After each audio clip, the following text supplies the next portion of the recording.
I'm in the chat. I'm being shot at! I'm going down! I'm going down! No! Evacuate.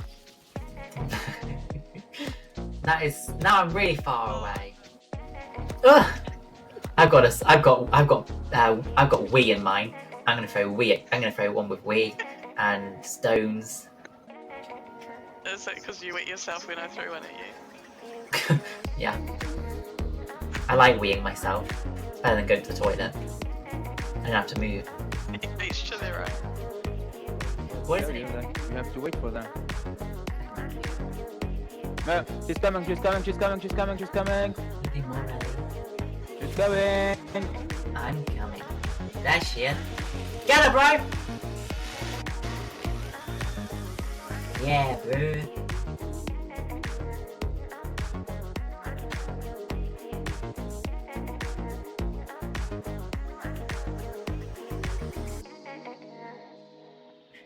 Are you ready?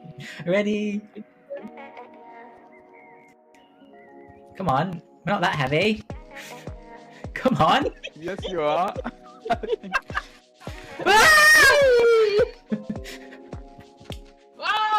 You did it, She you didn't did make it. That's fine. She didn't make it, Blaza. So funny. Should have got all these on the soundboard. And I did it. I'm from Texas, y'all. Look, you are scaring them. Am I? Took care of that. You're not allowed to leave. Oh, the naked women running after me. Ew, help me. We'll back that. Help me. The ladies attacked you. The naked women attacked me. What? They are trying to touch convert me. you back to straightness. Are you? Straightism. Oh, you're playing at the strip club. You're playing at Gordon, the... close playing. your eyes. Don't look.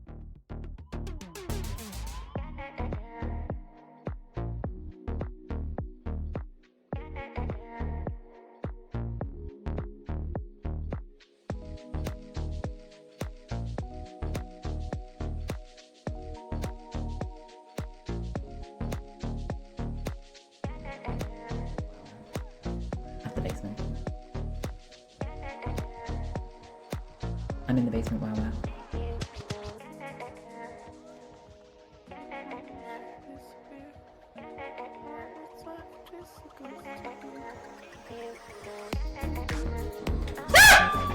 Sorry. Oh god, he looks scary. He looks like a Scooby-Doo monster. Cinnamon bun time! You can put cinnamon on my bun. No way! What? No! What? This is naughty! This is naughty! Had no cinnamon buns. Gave you cookies to apologize. That's sweet. That's sweet that they gave me cookies to apologize. No cinnamon bun! Freedom! All together now. Freedom! Freedom! Gotta screech it. Linda, what did you have for dinner? As as possible. Oh. No. Quick, someone clip that. No, no. Got you, boo. Thank you, thank you.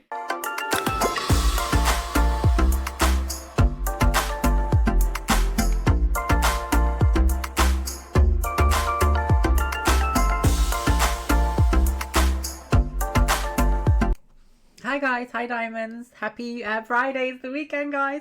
Are you all ready for the weekend? I hope you all have some fun plans for the weekend. Oh, you played Dead by Daylight, amazing. I will join you for Dead by Daylight if you're still around. My plan is to read 2 more chapters of this book that I'm reading, and then I'm going to do Dead Rising 2, and then I'll do Dead by Daylight. So if you're still on in a few hours, I'd love to play with you, and we can do some surviving together. Hi guys, hi Brian, hi Maddie, and hi Pakistan. Hi guys, guys, I'm really sorry I had to shoot off so quickly yesterday. I think it'll be our second time playing, won't it? I hope I say your name right. Is it like... So if I pronounce every letter, Kajido, but maybe it's like Kahido, Kaido, Kaido. I don't know. Should I just call you Ka? But then it might get confusing when I talk in Thai a little bit. Like Ka. Guys, my sister Autumn and Priscilla have been staying here, but they've gone out for a few hours, bless them. She's feeling a lot better. Guys, I had to really rush off yesterday. I had to end my stream abruptly because my sister was having another one of her health episodes. So I'll just give you an update how it went. So I ended my stream and I power walked. Hi, Susan. Susan, I'm so sorry. I was literally talking to Roberta.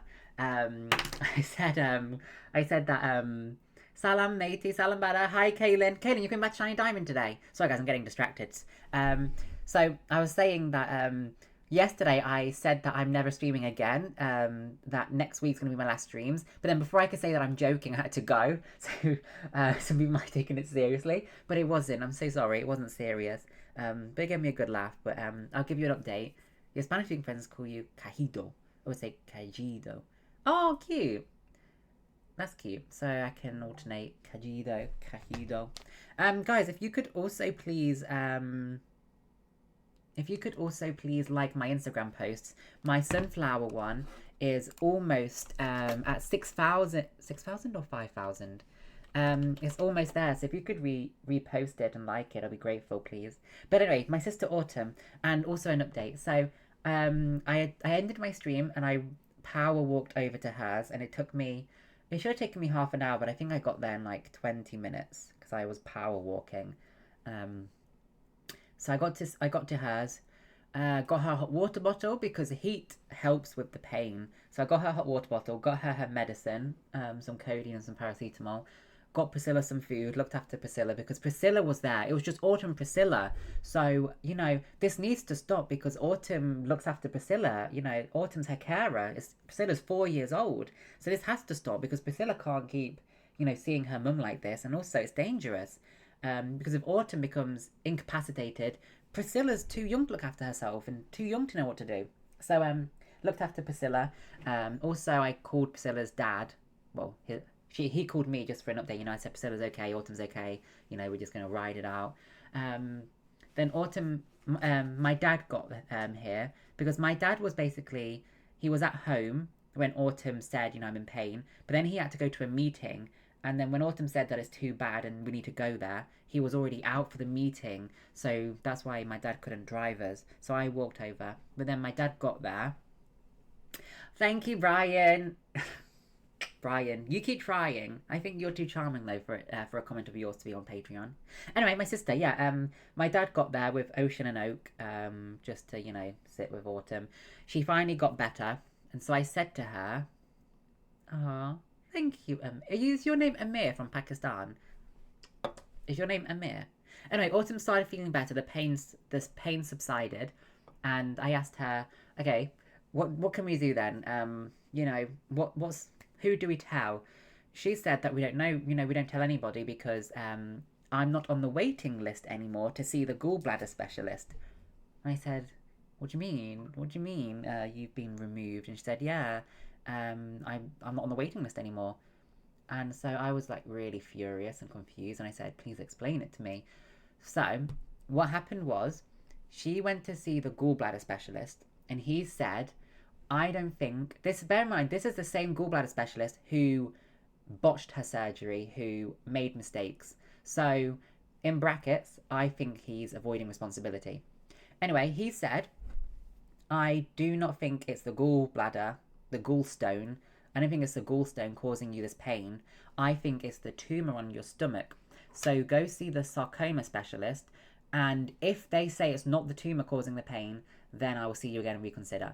So she waited weeks and months for her appointment with the stomach specialist, the sarcoma specialist.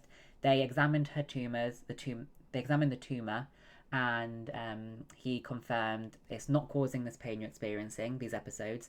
It's not cancerous. It shouldn't be causing any issues with your life.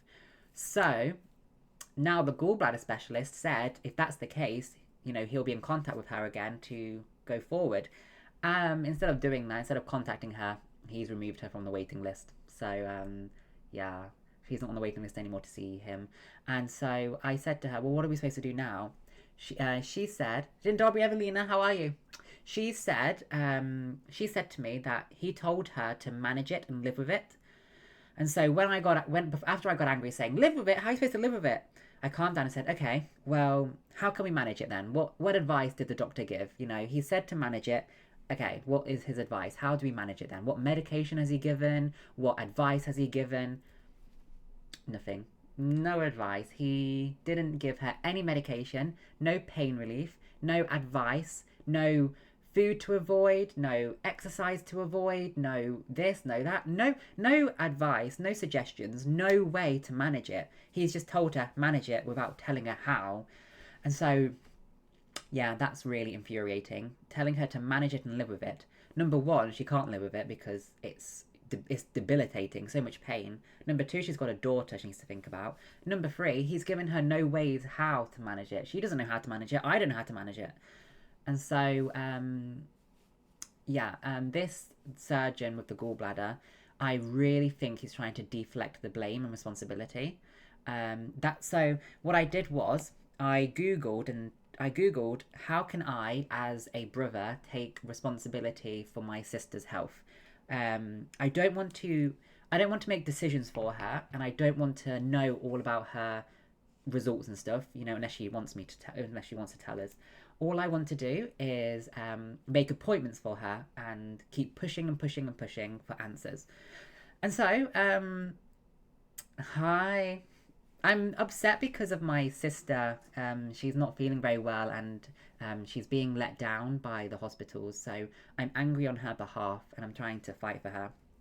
But anyway, I found an email to write to, and this email deals with patient complaints and concerns. And so I wrote to them and said, I can read it out loud to you guys what I wrote. I wrote to them. Here we go. I said, hello, my name is Rourke, and I have an older sister who is struggling with a health issue. It has been ongoing, and she is no closer to reaching a resolution. Actually, she has been removed from the waiting list to see a gallbladder specialist. The specialist has told her to manage the pain. I asked her what advice and methods he suggested to manage this pain, but they unfortunately did not give any advice. My sister has given up. She is exhausted and tired out from begging for help, so now I'm trying to fight for her and get her the help she needs. We have no idea what to do now, since she's not getting any help, and as much as I try to encourage her to contact somebody, she's given up because she's tired of being turned away. We believe it is the remaining gallstone she has. She had her gallbladder removed in November 2023, but they left a small gallstone inside. The pain she is experiencing is similar to what she experienced before her surgery, which was caused by the gallstones. She has frequent episodes where she suffers unbearable pain, and the most recent one is actually right now. I had to rush over to her house, and my sister also has a 4-year-old daughter, and all I can do is sit with her, look after my niece, and watch her in pain. She was on the waiting list to see the gallbladder specialist, but now she is no longer on the waiting list and must manage this pain. And the specialist denied that the pain is caused by the gallstone. I'm not a professional, but I believe this is deflecting responsibility. The specialist said they believe it is a tumour on her stomach causing this, but if the specialist for the stomach says it is not, they will figure out what to do about the gallstone. She had the appointment with the sarcoma specialist, who determined it is not cancerous nor causing the pain. The gallbladder specialist has not been in contact. We have no idea how to manage this. It cannot be managed. She's in too much pain too often, and she has a young daughter. Please advise me. What can I do for my sister? How can I get her finally the help she needs? She's been told to live with this and manage it, but this is no life. Not for her and not for her daughter who has to see this. I'm happy to discuss all the details, and my sister is aware that I'm writing this email and is also happy to give me consent for me to act on her behalf. The only acting I want to do for her is pushing for help she needs. Please advise. We need your help. Thank you, Rourke. Yeah, matey, she's staying at my house now, but she wants to live her life. She wants to live her life, Badder, and so she wants a home for Priscilla. And Brian, she's given up. She's called non-stop. She's waited on lists. she's tired of being turned away. So I said to her, look, I will push for you then, because I have no problem contacting them every single day and emailing them every single day. So let me do it for you, because she's been turned away, Brian, so often. She's like, no, I can't be bothered. They're not helping me. I'm done. And so they replied. So that was sent yesterday, and they sent me a quick reply. They replied this morning. So I'm impressed with how quick they replied. They've said, "Good morning, Eli." My name's not Eli, it's Rourke. Eli's my middle name, and I said in my email, "Hello, my name is Rourke." That's literally the first thing I've said. "Hello, my name is Rourke." I mean, my email address is Rourke Eli, so, you know, they can see that my name is Rourke Eli, so they must have thought Eli's my first name. But I've said in my email, "Hello, my name is Rourke." That's the first thing I said. But it's okay, you know, we're not going to get angry about them obviously not noticing my name and paying attention. Oh well. Good morning, Eli. I'm sorry to hear of your experience. In order for me to progress this further, I'd be grateful if you could please provide the following details relating to your sister's concern: her name, date of birth, and NHS number. It would also be useful to have your postal address and a contact telephone number. And we require consent from your sister so you can raise concerns on her behalf. I have attached a consent form. So we filled in the consent form, and I replied back saying, "Thank you for the quick response. Gave the details. I have attached a completed consent form and also CC'd my sister in the email. To clarify, I do not wish to take control over her.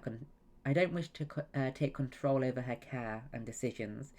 Rather, just push for her to get her appointments and help that she is not getting." Maybe so, Julia, but that's like saying hello, Hunter.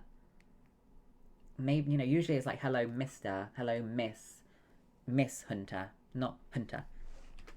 But yeah, exactly. I don't want to take control over her decisions and her care. I don't want to make decisions on her behalf. All I want to do is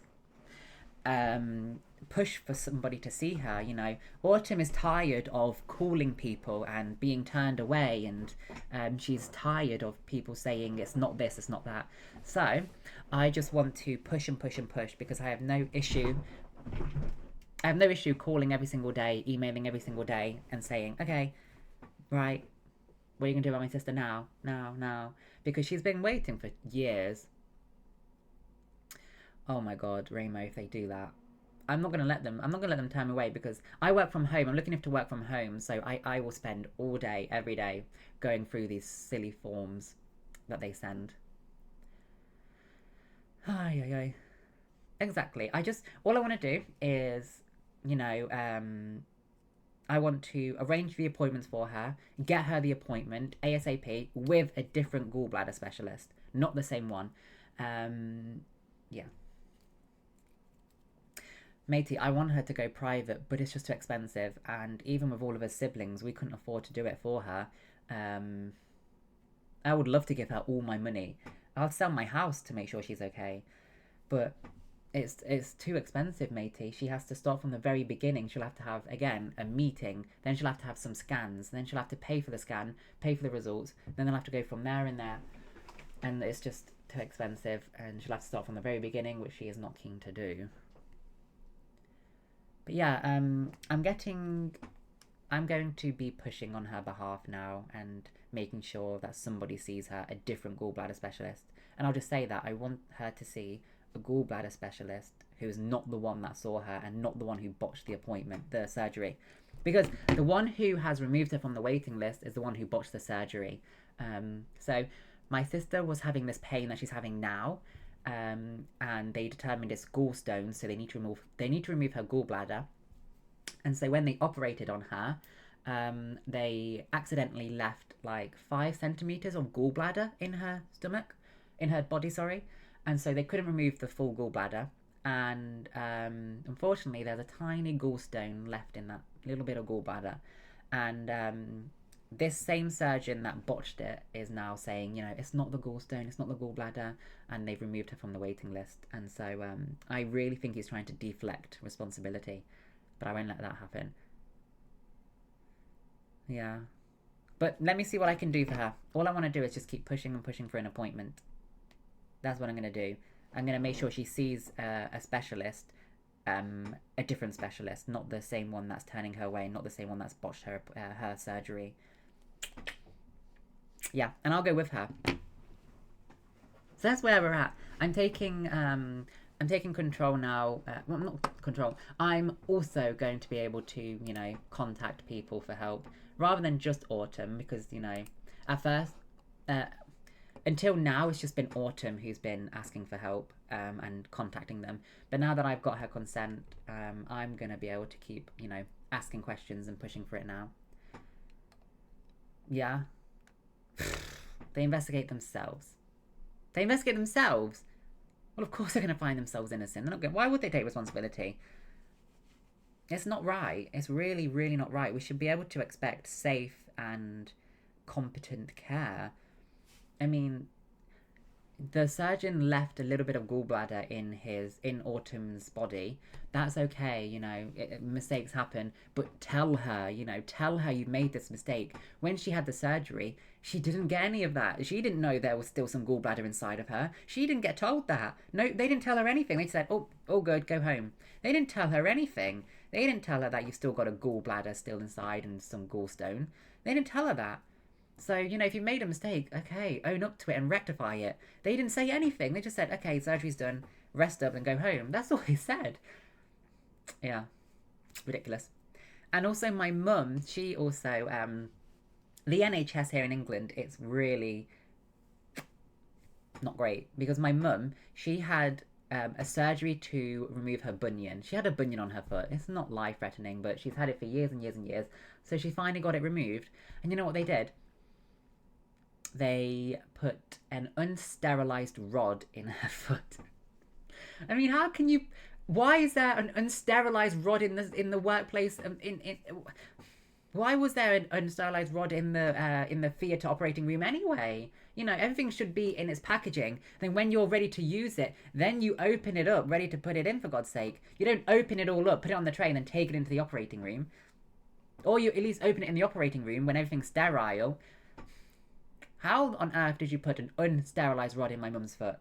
Anyway, yeah, that happened, and then it didn't heal properly, her foot, and now actually her foot is even worse than it was with the bunion, and she's been waiting for about a year now for them to rectify it, but they keep pushing back her surgery. She was expected for surgery to rectify it, so they did a pre-op appointment, did that, which took long to get. And then the surgery was pushed back so much, she needs another pre-op appointment because it's been so long. And so she had that again, and now she has to wait until October. So hopefully that's going to be it, and she's going to get it sorted. So yeah, we're not having great luck with doctors, unfortunately, right now, surgeons.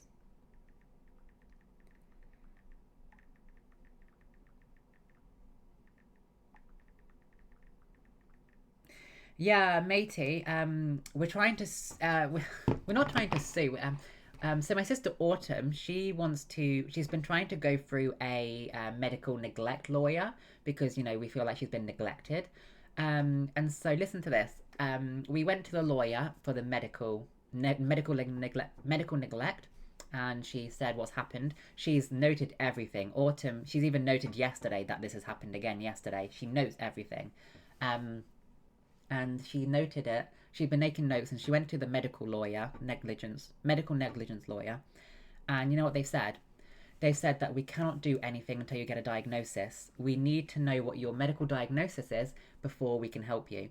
But that's the problem. We're not getting a diagnosis. That's the issue. That's what we're trying to, you know, get help for and trying to sue about, that they're not giving us any diagnosis. So what do you mean? What is this? It's so infuriating. They need a diagnosis before we can, you know, make a complaint, make a case. But that's the issue we're having. We are not getting any diagnosis. Nobody's diagnosing her. Nobody's helping her. So yeah, we can't sue them, matey, because we don't have a diagnosis. Because that's the issue. We're not getting a diagnosis. But yeah, they're not doing anything because to make a case, they need a diagnosis. Can't even sue them. Yeah. But she's okay. She's feeling a bit nauseous now. She got really, she got exhausted and nauseous last night, and obviously because of when you're in so much pain for like about an hour or 2 hours, you get really sick and exhausted. So yeah, it was expected for her to be in a lot of pain. And she went to bed early. She's still a bit nauseous now. Shall I, matey? No, matey, can you come please and fight them? Can you come here and fight them, please? But yeah, that's the update with my sister. I've emailed, they're called PALS. Let me Google what PALS stand for, because I forgot. It's like Patient something liaison. Patient Advice and Liaison Service. So yeah, that's what we need. I need advice. I need advice as her brother, what I can do for her, because what my goal is to get her an appointment with the gallbladder specialist, a different one, ASAP. That's what I want right now. And then I'll go with her to the appointment, see what they say. And if they say it's not the gallbladder again, then I will say, right, okay. Next thing we need then is an answer. Somebody needs to see her ASAP, a general doctor that looks at loads of things, whatever, and diagnose her, and then we can go from there, because we're not living with this. This is no life. So that's what I want. Because the sarcoma specialist about her stomach tumour said it's not the stomach tumour causing this. It sounds like it's the gallbladder. So yeah, we think it's the gallbladder. But then again, it's also going to be a life-threatening surgery. It's not a small surgery, it's a big one. But Autumn didn't get that choice. She didn't get the choice to say yes or no. Maybe she would take the surgery because, it's not really much of a life she's having. She didn't get that choice to decline it or accept it. I don't know. But yeah, I'm waiting for a response now from the PALS NHS to see what I can do for my sister. What I want to do is get her an appointment with a different gallbladder specialist. I want to get a diagnosis for her.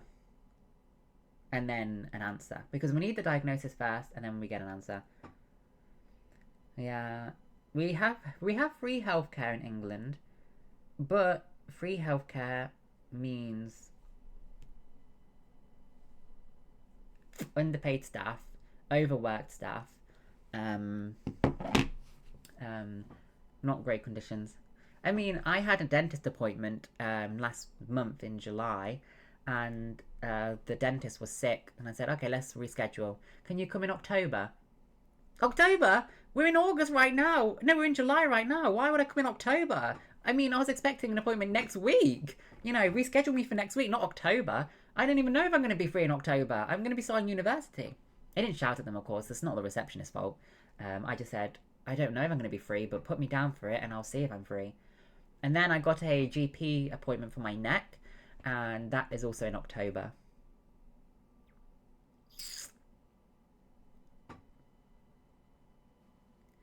Yeah, honestly, matey, I think, yeah, if they hadn't performed the surgery, just waited a little bit longer, if somebody else had done it, I don't think this would be the case. Yeah, Ramo is so bad. It's so bad. I don't know, not many people want to go into the NHS anymore. I mean,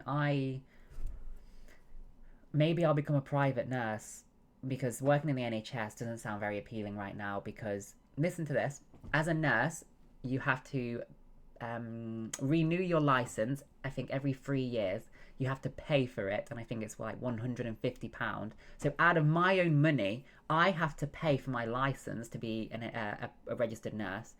As well as pay, I need to constantly provide portfolios that demonstrate my continued learning. Also, the NHS, there's so much stress and strain. It's understaffed, underpaid, and the patients and the patient's family are understandably not very happy. And I don't want to be on the front line receiving abuse because of that. That's why I don't want to work in A&E, because it's just A&E it's not great. We need more A&E workers, but they're like on the for the abuse and yeah. But that's where we are with my sister.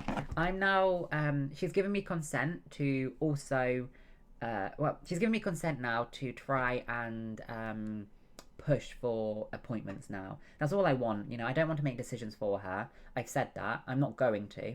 But all I want to do is push for appointments and get her to be seen. So that's what I'm going to do.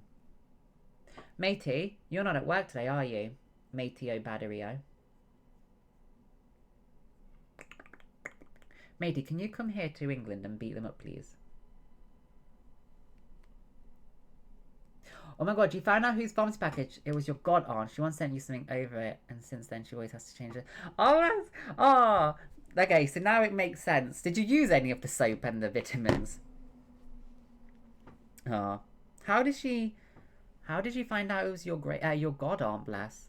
She must have been asking, where's my package? Or she must have noticed and realised, oh shoot, I sent it to Mady on accident.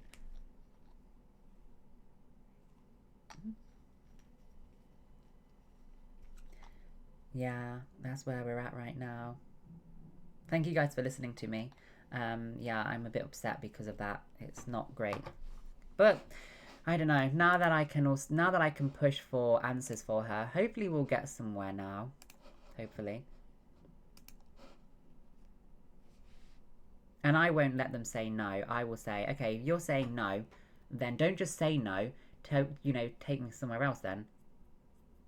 Oh my god, matey, they'll drop dead when they smell you. They'll know you're coming a mile away. But then again, people wear masks more these days, matey, so your power's not too strong now because people wear masks. But then again, I suppose it does crawl through the mask as well. You're that strong. But yeah. If they say no to me and say, nope, it's not the gallbladder, I'll say, okay, well, what is it then? Don't just say no. What is it then? Bada likes musk for musk. You messaged the shop and they told me somebody with her last name chose your address. Ah, okay, so now it makes sense. She was waiting for a parcel and also contacted everyone. Oh, bless her. Bless her. So, matey, it can penetrate the masks. You know, matey, it really shows how much I love you if I still am willing to love you, even though you stink like that. Hi, Zazu. It's good to see you. Oh, you're here 2 days in a row. Hi, Zazu. Why, thank you. Zazu, do you approve of this for school wear as well? Zazu, my sister Autumn had a bad turn again yesterday. She's not very well again. And so I've contacted the Patients Advice and Liaisons team and gained, you know, I got Autumn to fill in a consent form. So now I can push and push and push for information and advice on her behalf. She's given me her consent to fight for her. Because this is not on. You know, telling her to live with it and manage it without telling her any advice is ridiculous. That is just unprofessional, neglectful. It's negligence. Telling her to manage it without even, you know, giving her, you know, methods of managing it. You know, should she do some exercises? Should she do some poses? You know, should she lie a certain way? Should she avoid certain foods or eat certain foods? Should she take vitamins? Nothing at all. No advice. Thank you, Zazu. Yeah, she's removed from the waiting list, but I'm going to push for her now. Because, understandably, Autumn, she's given up because she's been fighting for this since the start of last year. It all started in November 2023.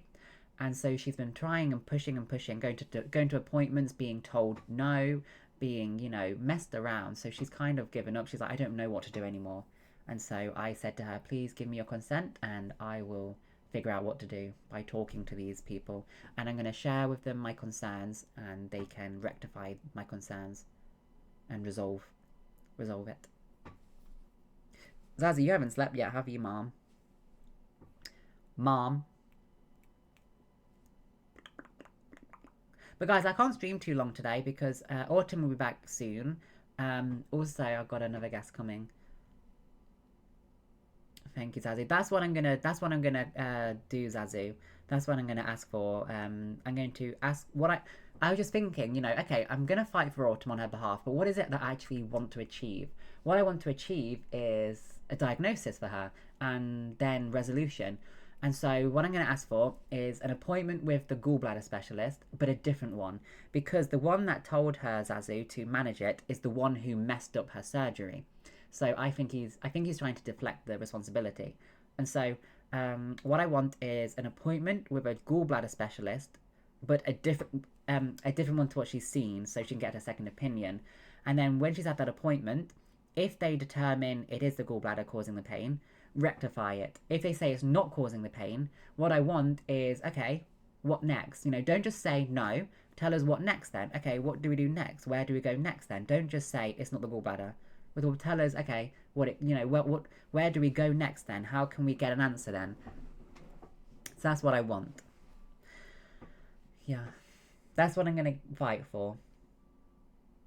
But I don't know. I mean, I don't have much. I don't know, because in my emails, Zazu, I said, hello, my name is Rourke. That was the very first thing I said, and they've called me Eli, Zazu.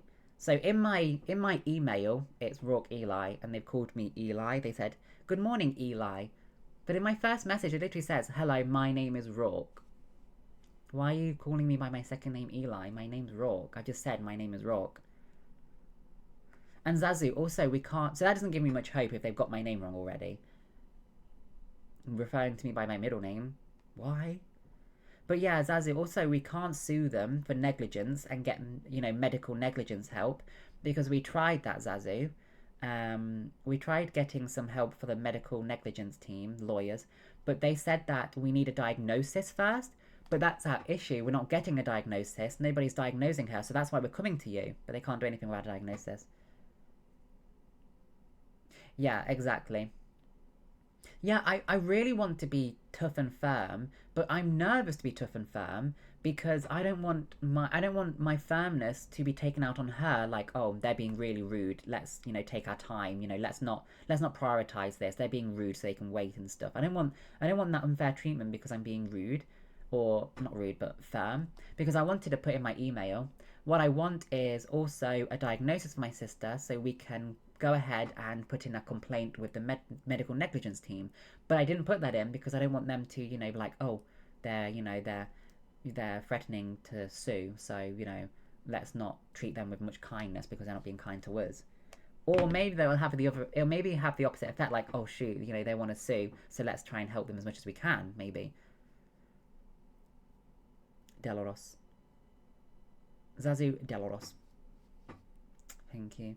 Yeah, well, I'll wait for her to reply, and then if she asks me, okay, Rourke, on behalf of your sister, like, what are your expectations? What do you want to do? Then I will be firm and polite. I know it's not her fault, the woman that's talking to me, and I'll acknowledge that. I'll say, you know, excuse my firmness. It's not your fault, but I'm just expressing what I want. This is what I want. This is what I want. And I do not want the first gallbladder specialist to be in contact and managing her care because he botched the surgery. So of course he's going to say, oh, it's not my fault. You know, you're not in pain because of me. We need a second specialist. A second opinion or a third opinion. But then if they confirm that it's not the gallbladder, I don't want them to just say it's not the gallbladder. I want them to say, I'm sorry it's not the gallbladder, but this is what you should do next. You know, give us instructions and advice what we can do. And the reason we think it's the gallbladder, guys, is I'm not a professional, but what I think it's we all think it's the gallbladder because when my sister had her gallbladder inside a few years ago, when she had the issues, this is the pain she felt.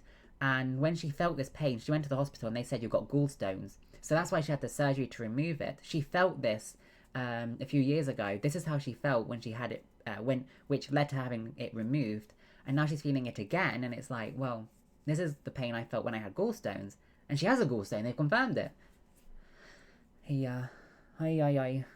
It's tough, Zatzuma Ritz, but now that I'm going to be contacting on her behalf, I'll just push and push and push. Because Autumn has Priscilla, she works. I mean, I work, but I work from home, so I can literally just spend all my time pushing and pushing and saying, right, yep. Because she doesn't have the time to do all that. I do. But yeah, enough about that. We've been speaking about it for like 40 minutes. I'm so sorry, guys. Shall I start reading and then we start playing a game? Oh my god. Oh my god.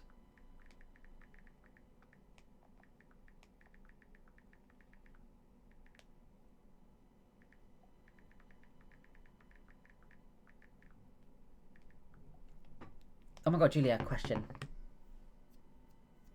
Zazu, that's also an option. I mean, we're all going to be nurses, but that's also a question.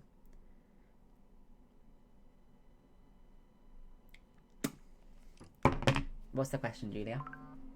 But yeah, Zazu, who I've contacted is the Patients Advice and Liaison Team service, PALS, and what I want to do is, you know, express my concern and say, my sister's ill, we don't know what to do, please advise what we can do, you know, get us the help we need. So this is a service where I can express my concerns, and so my concern is my sister not getting the help. And what chapters are you in book? You are reading 2 each time. Yes, Julia, I've read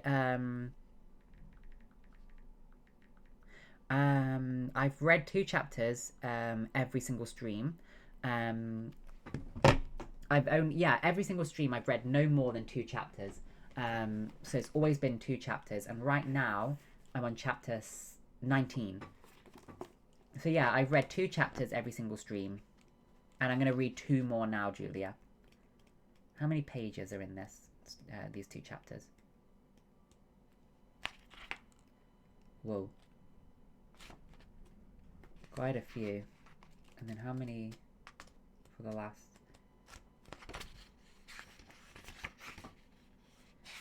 If I'm on 19, so that'll make it 1, 2, 3, 4, 5, 6, 7, 8, 9, 10, 11, 12, 13, 14, 15, 16, 17, 18.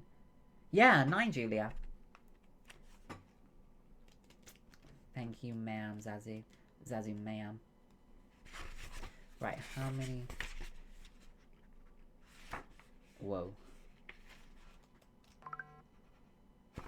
Okay. That's... Yes, Julia. Yes, ma'am.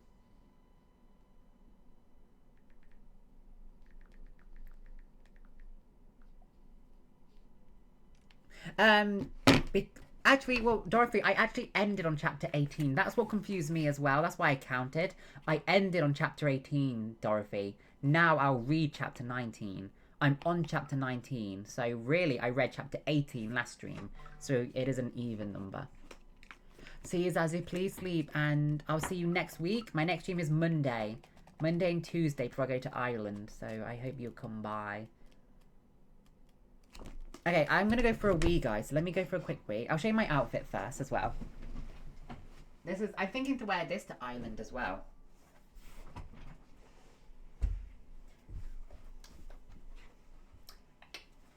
Oh my god, it's so dark today. There's not much sun, guys. I'm thinking to wear this to Ireland as well. Hi, Dawson! Dorothy, did you sleep well? Yeah, Dorothy, don't worry. All of these reading streams will be on Patreon soon. Julia, bless her, is doing the editing. So when I finish the book and she's finished editing, they will all be on Patreon for you to watch over. Okay, bring back for a wee, guys. Wee.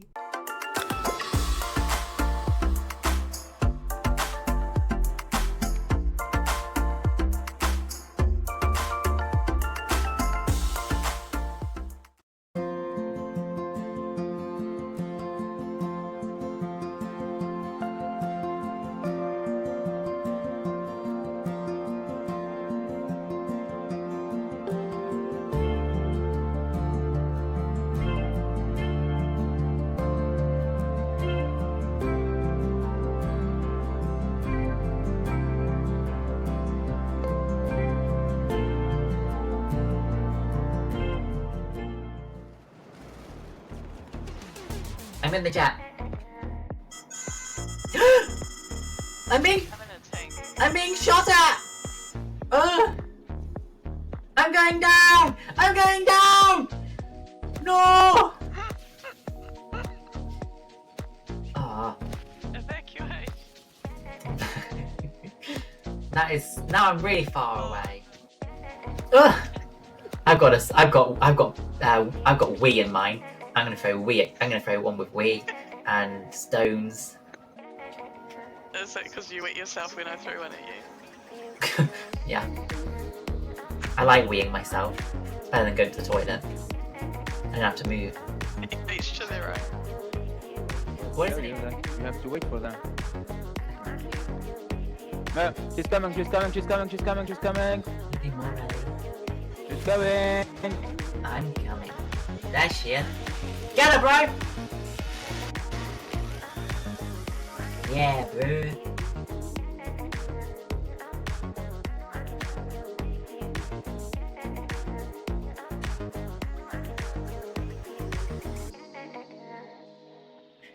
Are you ready? Ready? Come on, we're not that heavy. Come on. Yes, you are.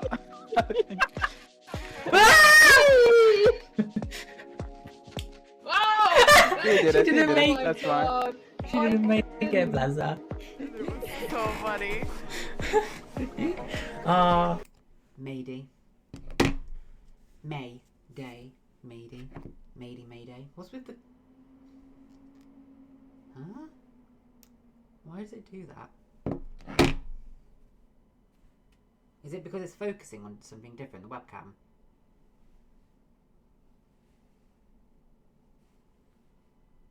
Why?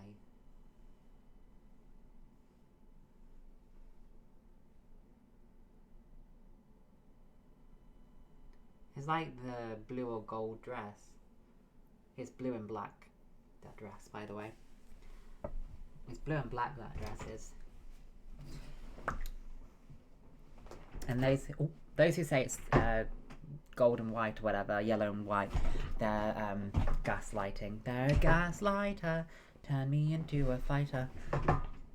Oh my god. Yeah, face it, your hairy nephew. Like the dog. Is it a dog, Maddie? Or is he really like, it's an actual like hairy baby? Hairy kid? Oh my god, for the next 10 days. Sounds like a dog if you're babysitting for 10 days. Don't let it shred. Your hamster! Oh! Maddie, don't kill it. You've got a reputation. Okay, let's start reading, Julia. So if you mark this time, Julia, this is when I'm starting my reading. I am reading, guys, Forever Not Yours by the amazing Sophia Soames. And we're on chapter 19, Jake. Words couldn't describe how proud I was of him. 2 weeks later, I got home to him once again napping on the sofa, with Flossie bouncing around my feet, his laptop still whirring away on the coffee table. Last week, he'd been terrified, getting paranoid about everything. Then his assistant, or whoever she was, had set him up with a schedule. One I absolutely approved of. Check in the morning, set her tasks to complete for the day, letting him still be in control, and then check out at 3. No contact allowed after that so he could reset and rest. She seemed hardcore, but also gave him everything he needed. Reassurance, time. She was the sort of person who gently pushed him to be kind to himself, work to a calmer schedule, get things done and trust her to finish up the day, making sure they stayed on track. He wasn't on his own in this, and it helped. At least I think it did, because we seemed to fall into a new rhythm without much fuss. I got up in the morning, and he'd already be on the phone, sitting on the sofa with a cup of tea at hand. Then he'd sit with me for breakfast, and walk me out when I left for work, taking Flossie for her run around the park. He'd cut down on the gym to 3 days a week, and had started to sleep a little better. Small victories in a stormy sea, where we were simply taking one day at a time. He also had a new medication schedule, and was trying to get the hang of a different pump system that would hopefully make his life easier, and most of all, he was trying hard to relax, even though he could barely keep his eyes open in the evenings, more often than not falling asleep before I could get him out for an evening walk. Then he'd be up in the night before letting me take him back to bed and hold him until his breathing finally evened back out. We'd get there. We always did. Today, though, I let him sleep whilst I had a shower.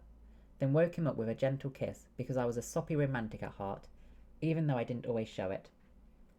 I didn't often do gentle or making love.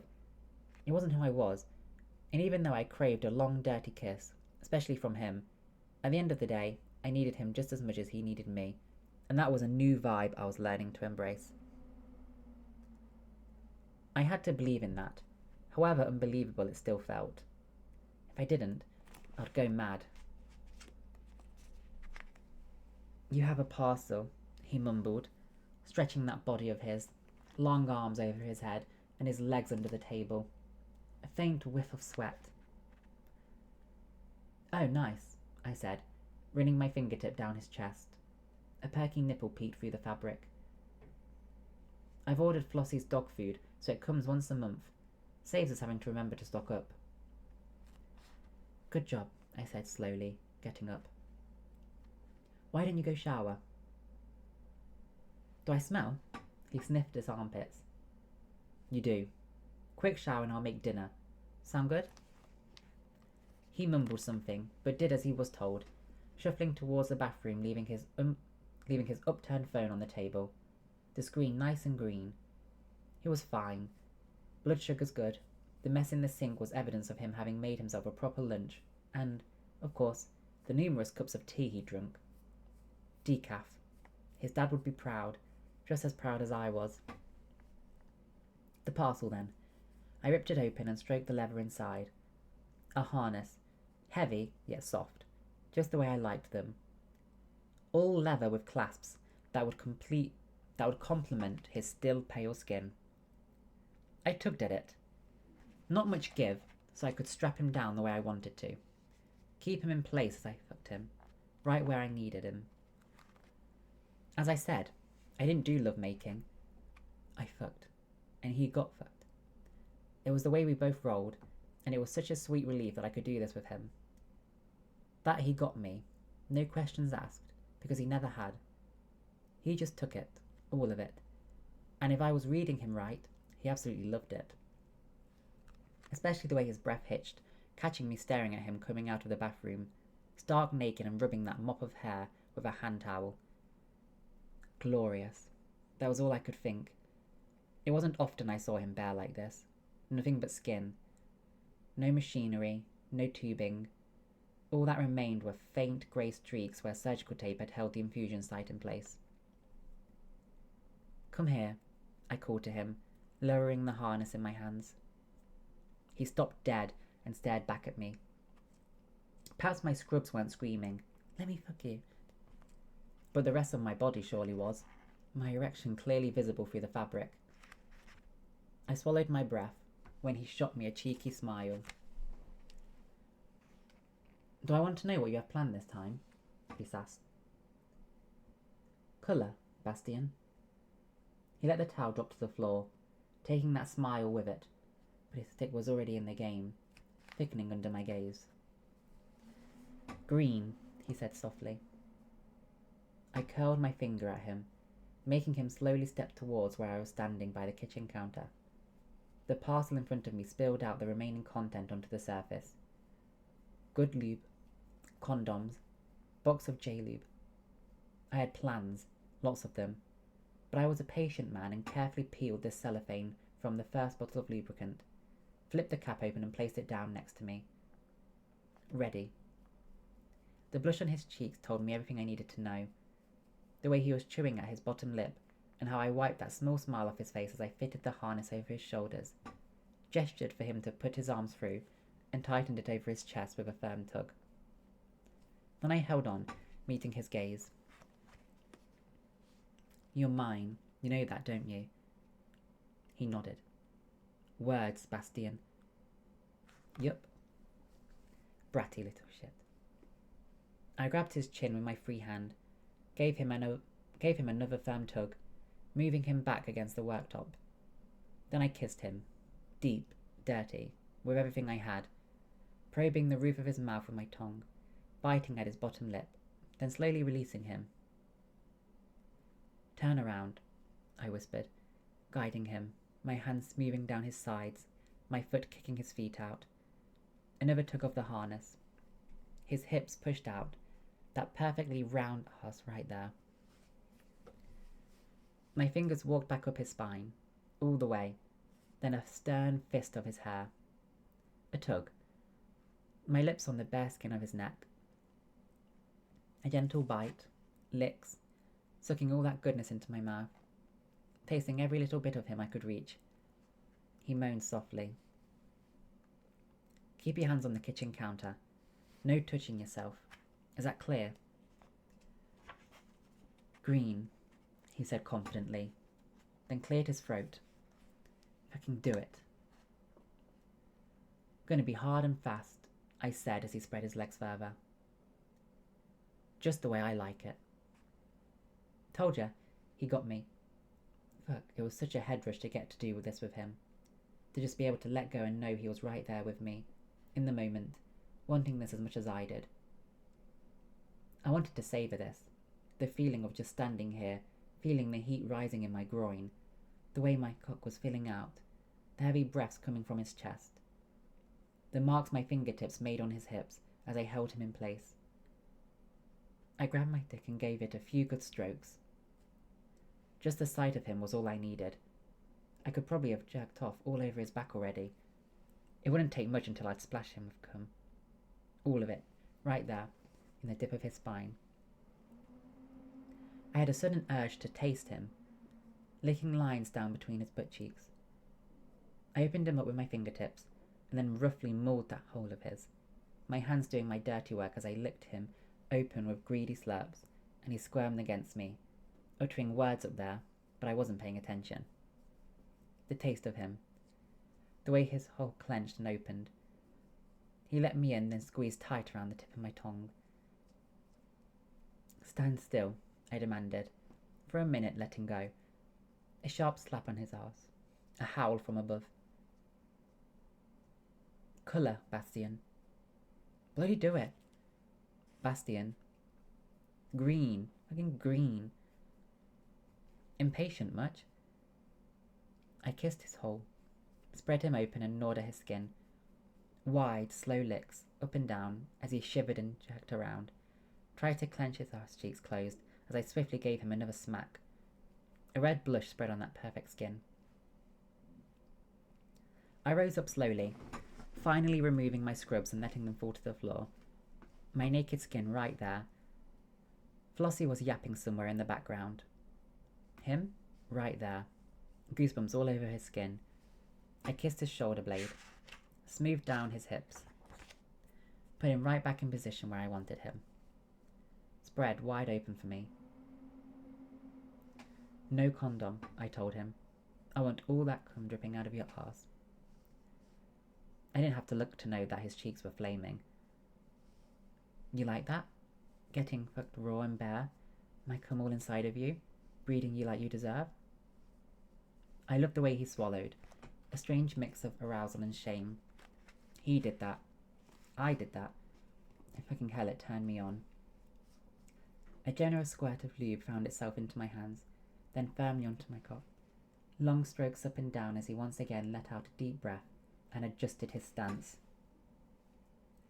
Don't move, I barked, another firm slap on his ass. He moved. Of course he fucking did. Colour, Bastian. Green. There was a smile in his voice. Oh fuck, he was enjoying this far too much.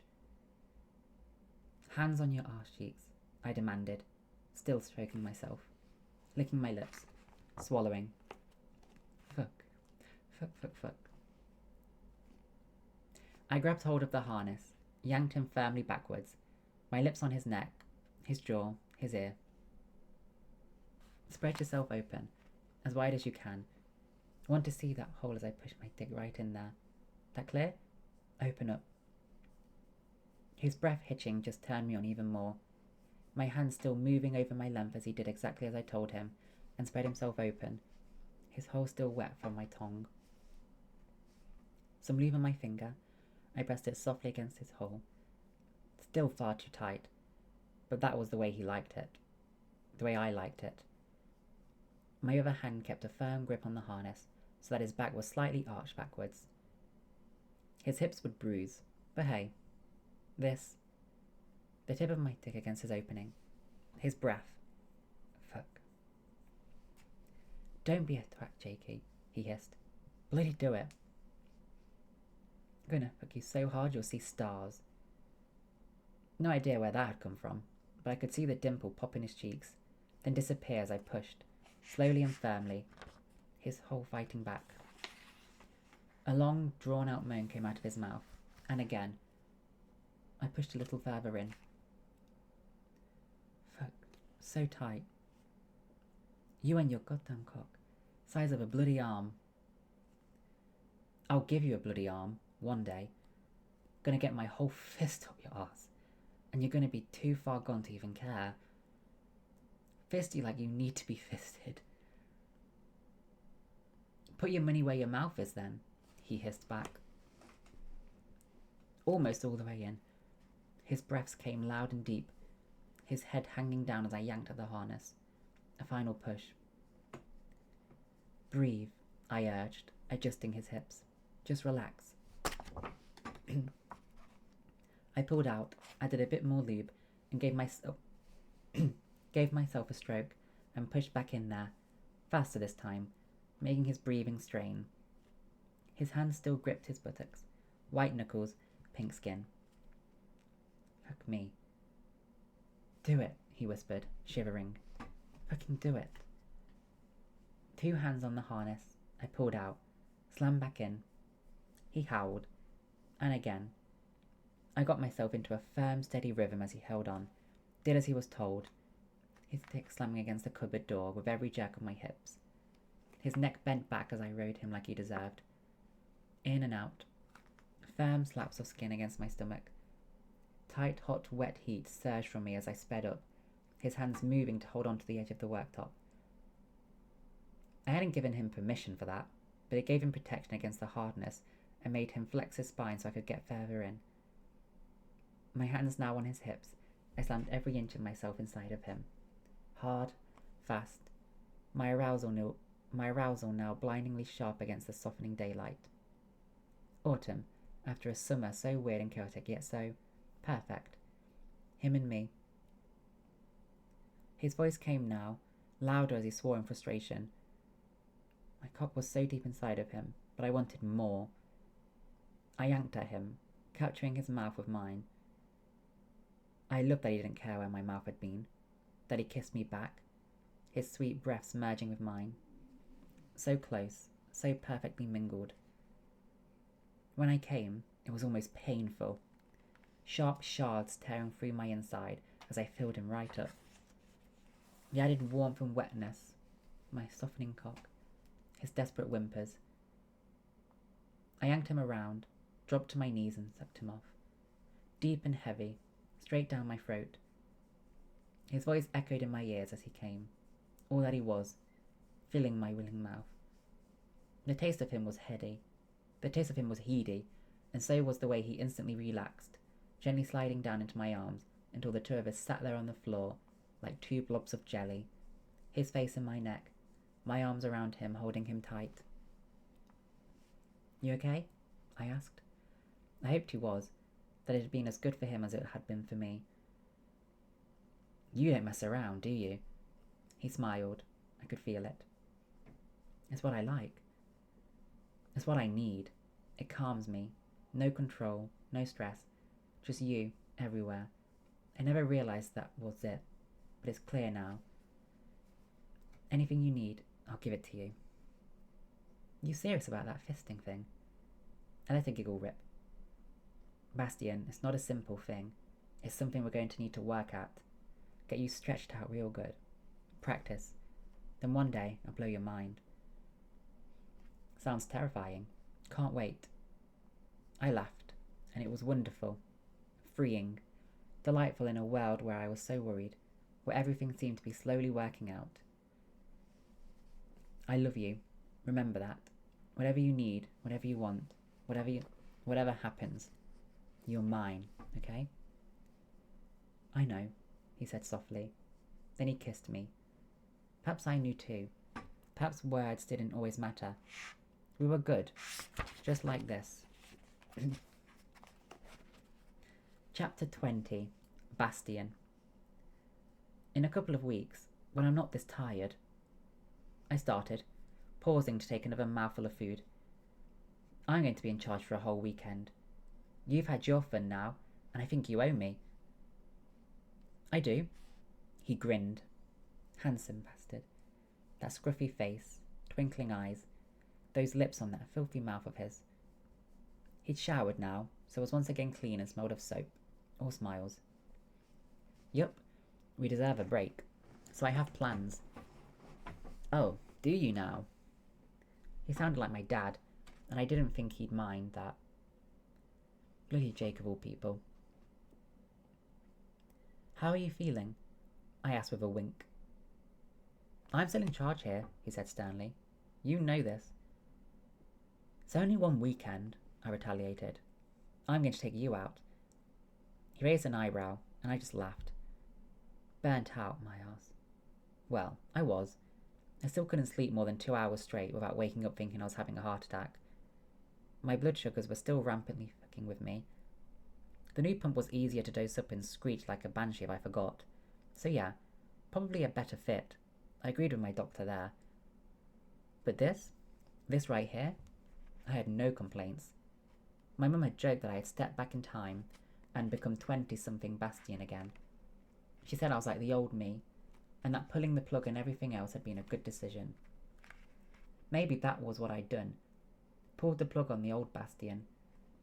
Maybe I was trying to erase the last year of my life, which even thinking about it gave me stomach aches. I spoke to Juliet today, he said, putting his fork down and watching me. Gauging my reaction, no doubt. She seemed fine, less erratic. Juliet is never erratic, just a little frazzled by all of this. She's still absolutely distraught. Let's not belittle that. I know. It's going to be like this for a while, I admitted quietly. He was right. He always was. However much I tried to pretend things were fine between Juliet and me, they weren't. Perhaps they never would be. Loser. Can I ask for something? I asked, instead. Can I ask you something? I asked instead, hopefully changing the subject for now. Shoot. He took another mouthful of food. Nice food. Posh salad. Seared chicken and stuff. Why are you like this? He chewed, swallowed, grinned. Like this? He repeated. You know what I mean. He smiled knowingly into his plate. I'm not ashamed, and I have zero qualms about what I do. It's what turns me on, and what I like. I know that, but come on. That's not what I'm asking.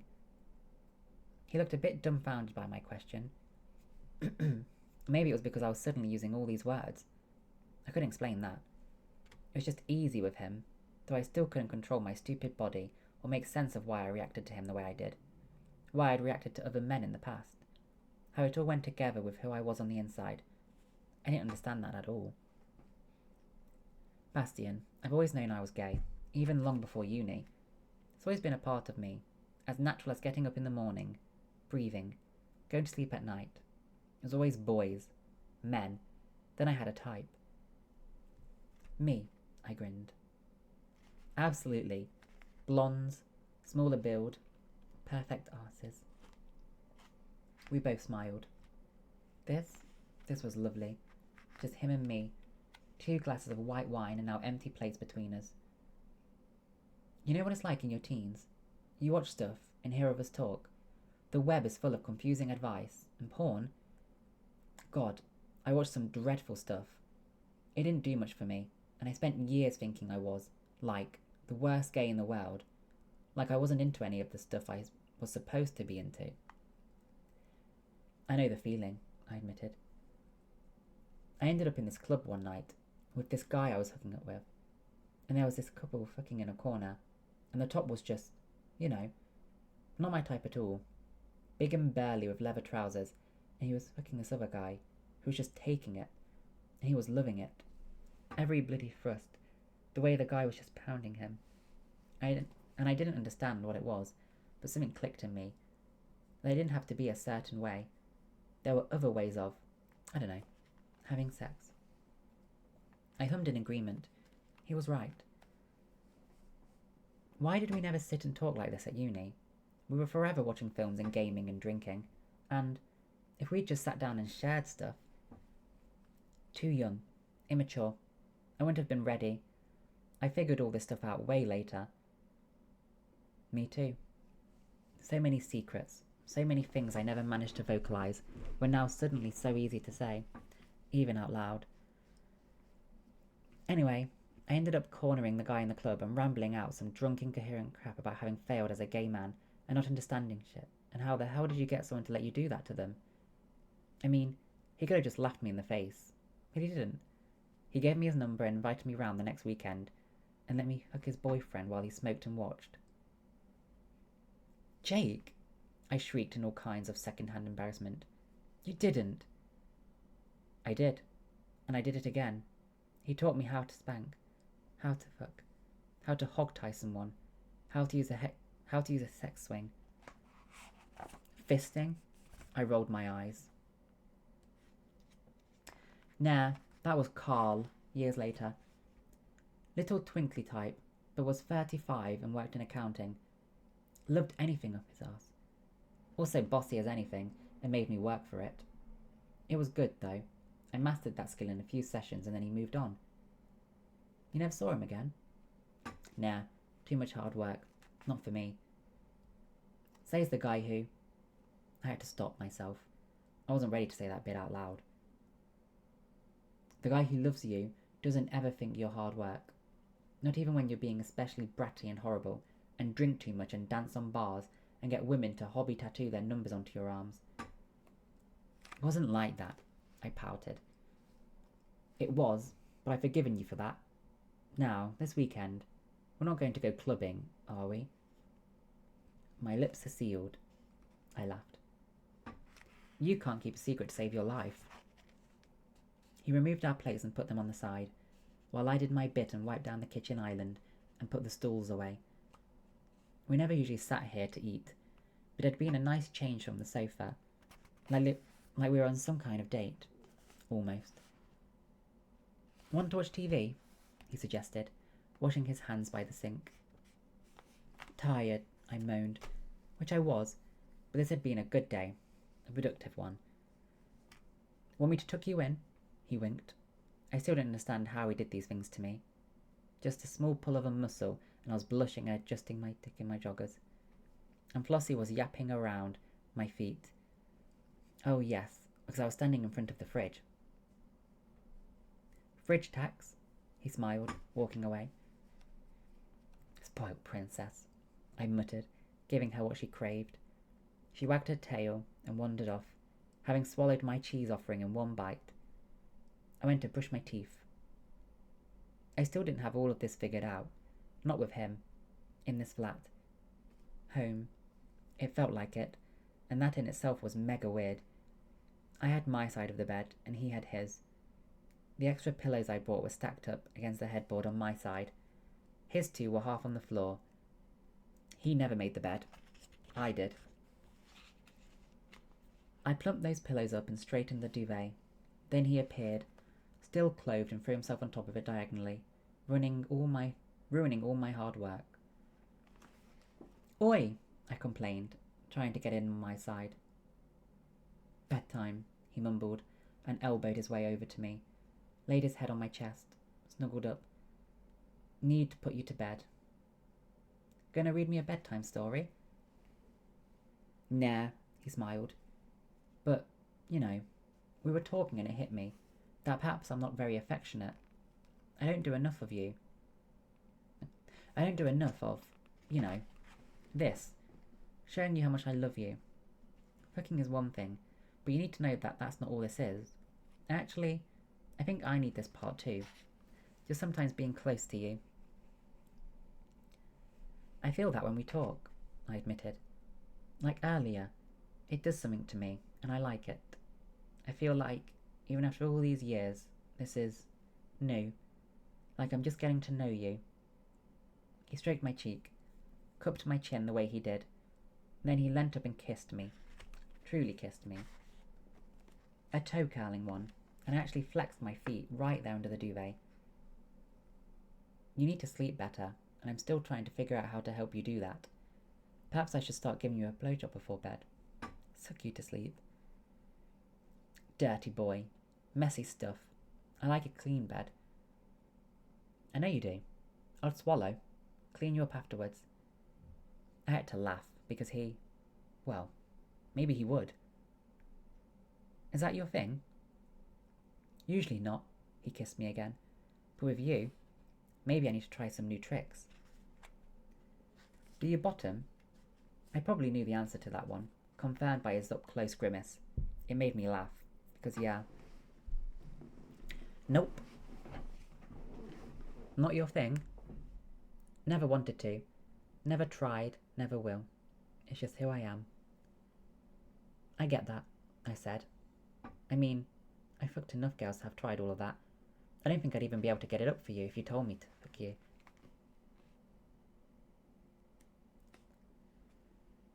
Then we won't. I'd never ask that of you. And whatever I tell you to do, you can always say red. That will always apply. Here is Bossy Jake again. You love Bossy Jake. Maybe I do. I did. I did love him. I just didn't know how to tell him. So I kissed him instead, wrapped him up in my arms and held him. Breathed into his hair, stroked his neck, the small hairs, the rise and dip along his spine, the clean smell of his skin. Go to sleep, Bastian. I'm right here.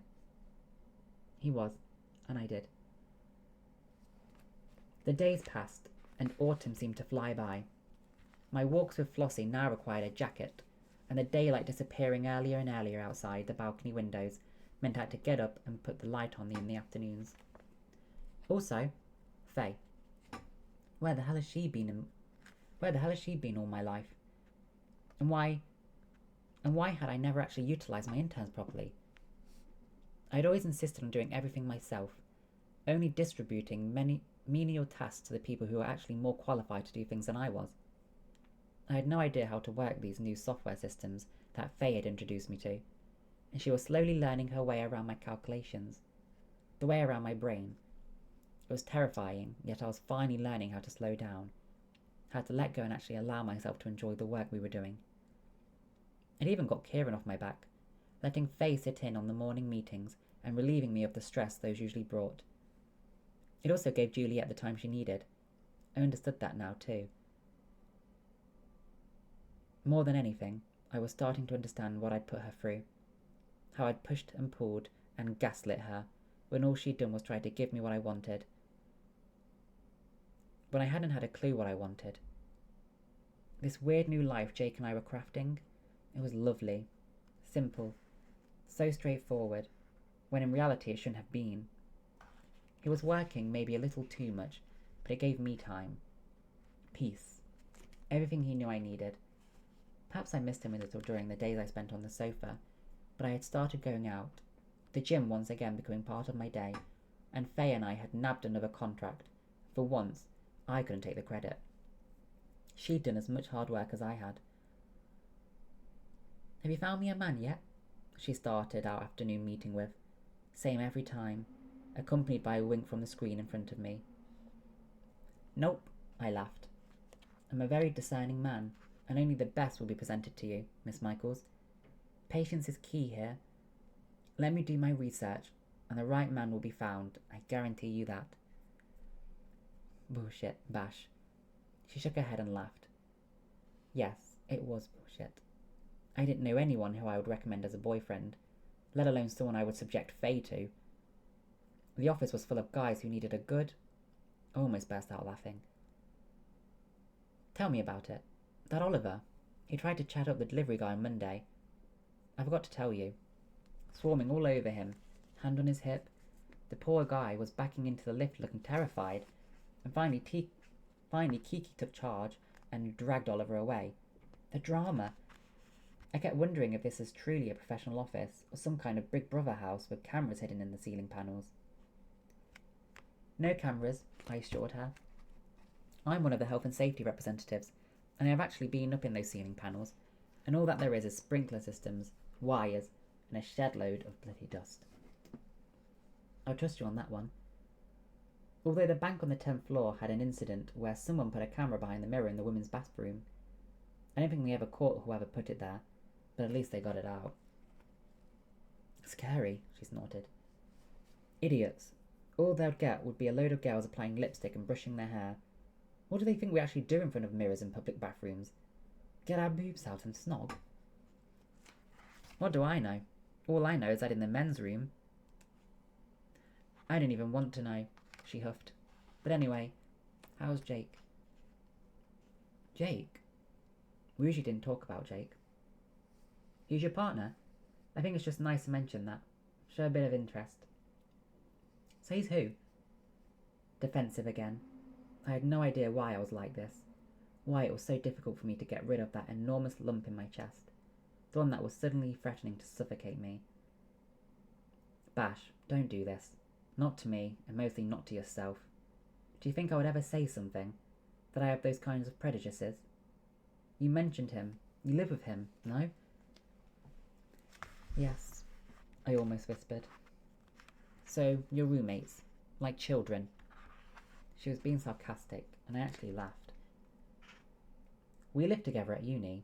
I didn't know how to say it, and then I didn't know how to not say it, because Jake. He's everything. That's lovely, she said, staring right at me. Does he make you happy?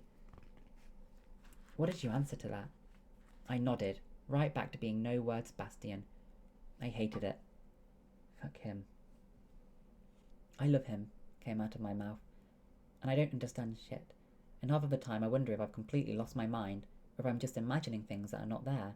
But you know, I go to bed at night, and all I can think is that he's right there next to me, and that maybe this is what it's all about. Being, you know, calm, happy. Loved, she finished off my sentence. That's what it's like when someone loves you. You're lucky, Bash. So bloody lucky. Not many people get to have what you have right there, so stop with the insecurities. Just enjoy it because you should. You should be loud and proud and shout it from the rooftops. Yeah, you should. I cheated on my fiancée who was about to get married. I cheated on her, and now I'm with the person I cheated on her with. Pfft, loser. I would if I had someone who made me smile the way you just did. That really gut-punchingly sickening smile. I want to throw up. Right here. I had to laugh, because I got that. And I hoped she wasn't about to hurl her lunch all over my desk. I like my desk. I intend to return to it, very soon. I don't expect it to be covered in your bodily fluids. I sassed. You may think you're stealing my job, but I'll have you back making me smoothies in no time. Know your place, young lady. Oh, fuck off, she laughed. Now let's go through these calculations and pray I've done it right, because we need to submit them before 5, and I don't want Juliet to haul my ass in front of everyone tomorrow morning if we don't get this done on time. Then let's do this. And Bash? She once again stared at me, her eyes all smiley. What? Go tell Jake you love him. Seriously, Faye? I wanted to once again hurl sassy remarks at her, tell her to wind her neck in and not be so nosy. I've never told anyone, about him. I mean, my parents kind of suspect, I think, but they just want me to be happy.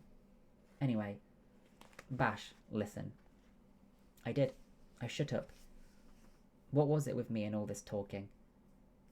Bash, I'm honoured, and not only that, but I am also incredibly proud of you. We may not have known each other for a long time, but I'm really grateful that I got assigned to you, and I get to work with you, and I hope you know that. And I meant what I said. Thank you. Thank you for trusting me. Maybe I did trust her, and maybe this would all be alright, for real. One day, I'll find you that man, I promised. Bash, she said softly. I won't actually hold you to that one, because I think you've already given me so much here. You've given me friendship, a listening ear, someone to have a laugh with, and on top of that, you've taught me an awful lot about how to calculate investment tax. A handy skill to have. I was getting a little emotional. Thank you for telling me that. I mean it, but anyway, Let's smash this analytics graph and get this day closed up. Then you can go all mushy on me later and help me get some new key phrases in for why Juliet should employ me full time. Help me outline my skills and strengths. Weaknesses? I have none. Remember that. You're perfect, I grinned. Of course I am. Just look at this graph. I did, and I smiled. And for once, I didn't question why. That is the end of chapter 20. So 2 more chapters read, Julia. What are you guys thinking? I disagree that he should be proud and loud. He should be ashamed. He should be ashamed of himself. And he should definitely not be loud, especially if he refuses to quit his job. Because Juliet works there. Yeah, I really liked Faye until she said that. No, he shouldn't be loud and proud because the woman he cheated on asked him to leave his job because it was too painful to work with him. And he, you know, is being selfish and inconsiderate and not leaving the job. So if he's loud and proud like Faye's advising him to be, he's going to be rubbing it all in Juliet's face. Haha, I cheated on you. Now I'm with the guy who home wrecked us. He has nothing to be proud of. Nothing at all. Neither of them do. Bastian's a cheat and Jake's a home wrecker. Both of them dirty and both of them deserve to be miserable. Be loud and proud. No. Can you imagine? Like flaunting. Yeah, I love Jake. I'm happy with Jake. Dude, Juliet's there. Hi, Gary. I'm good, thank you very much. How are you today? I hope you're having a good morning so far. Guys, I need to have a wee-wee. I need to have a wee-wee. And then we're going to game. Oh, they don't deserve a happy ending. But if they get a happy ending in the book, we can make one up, maybe. Like, they die. They both die. How, yeah. Dorothy, I think it's very clear. I hate cheats and I hate home wreckers. I hate them. Cheats and home wreckers.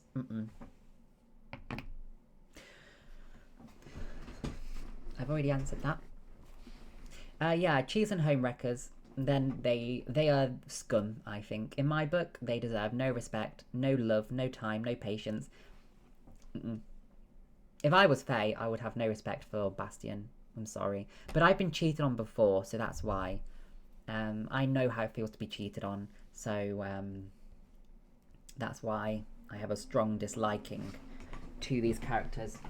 Jake is a disgusting, dirty home wrecker loser. Pathetic. And Bastian is a dirty cheat who's very inconsiderate, very selfish and childish. Oh, thank you. Yeah, I mean, it did me a favour because it got me out of that bad relationship. But yeah, cheating sucks. Which is why I really, really hate these characters. I really hate these characters because they're cheats and home wreckers. No, they should not have a happy life, Dorothy. They shouldn't have a happy life. Why should they? They're so inconsiderate. Thank you. I mean, can you imagine having such little inconsideration for people? Because the way I see it... Yes, it was. Yeah. It was... Kaido. Yeah. Can you imagine? I'm, you know... I mean, this is true story. Just imagine this. I'm at home. I'm in bed. And my fiance gets into bed with me. He cuddles me. He kisses me. Plays with my hair. All while, a few hours before, he was with another guy cheating on me. So he's dirty. He's disgusting. He's been with another guy. Now he's touching me and cuddling me. And then also, we get into bed. Maybe we get a little bit naughty. We get intimate. All whilst he's been cheating on me with another guy, putting his gross tool inside another person. And then me... Vile. Absolutely vile. I mean, sorry to be very specific, guys. Sorry to be quite naughty. What if I gave him a, you know, BJ? What if I was, or what if I, you know, started performing oral after he's cheated on me? Absolutely vile and disgusting. Nobody like that should be happy. Nobody deserves to be happy like that. And also another time was when I was doing my nursing degree and I was on the ward doing my night shift and I called him, as I always do, good night, sleep well, you know, the shift's going fine, you sleep well, see you in the morning. He wasn't going to bed, he was actually going to another guy and cheating on me. whilst and actually at the same time, I was going out and, you know, saying, yeah, I'm in a relationship. God, it was awful. Really awful. So people like that do not deserve to be happy. Nor does the home wrecker, because what I know it's the cheater's fault, but thank you, I'm happy to be free now. But I know it's the cheater's fault, but with the home wrecker, they knew about me. So what I'd like to ask them is why? Why did you play a part in betraying me and hurting me? What did I do to you for you to not have that consideration for me? Because if somebody, it happened all the time when I was dating, people might say, oh, I do have a girlfriend. No, I'm not gonna hurt her with you. I'm not gonna play a part in you betraying her and hurting her. No way. So if you can have sex with somebody knowing that they're committed, don't do it. Don't, because that's what happened to me. I thought, I'm not being cheated on, etc. Nobody expects to be cheated on, so don't play a part in that. Have more respect for people and yourself. Have more consideration for people. Because I didn't do anything to this home wrecker to deserve that. I didn't deserve to be hurt like that, so why would they do that? It's, again, just inconsideration. They didn't have any consideration for me, like, oh, this is going to hurt this guy. If I have sex with his fiancée, this is going to hurt him and betray him. He doesn't have a responsibility towards me, but have some consideration at least. And I'm going to go for a quick word.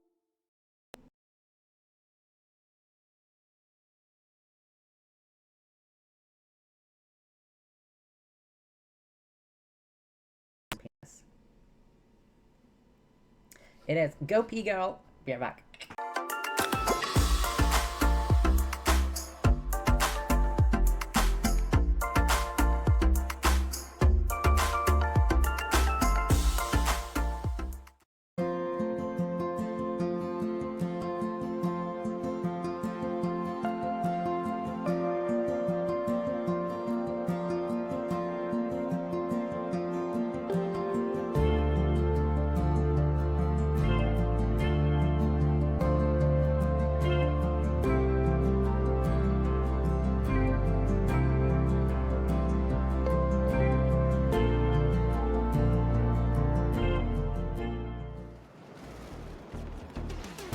I'm in the chat. I'm being shot at! I'm going down! I'm going down! No! Evacuate. Now I'm really far away. I've got wee in mine. I'm gonna throw one with wee and stones. Is it because you wet yourself when I threw one at you? Yeah. I like weeing myself. Better than going to the toilet. I don't have to move. Each to their own. What is it? You have to wait for them. No, she's coming. She's coming. She's coming. She's coming. She's coming. She's coming. I'm coming. There she is. Get her, bro! Yeah, bro.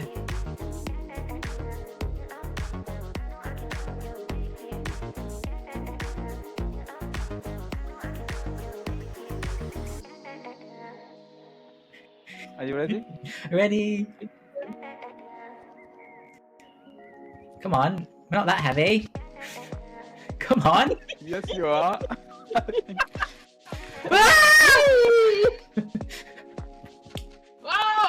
She didn't make it. That's fine. She didn't make it, Blaza. So funny.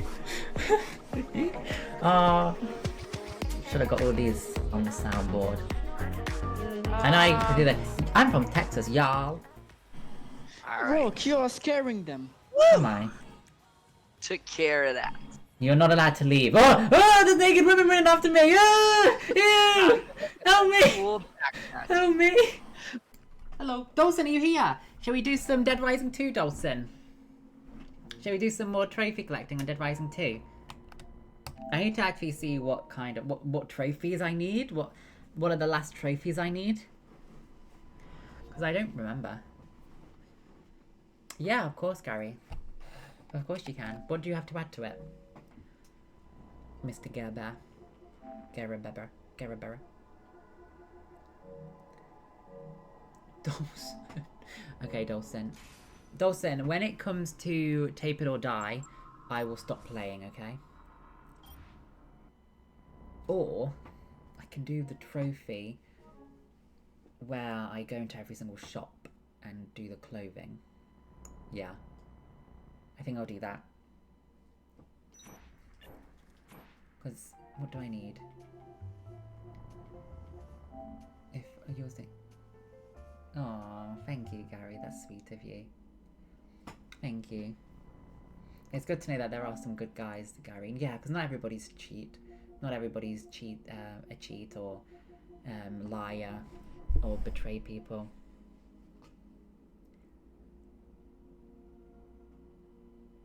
Oh, well, Dawson, I want to play together.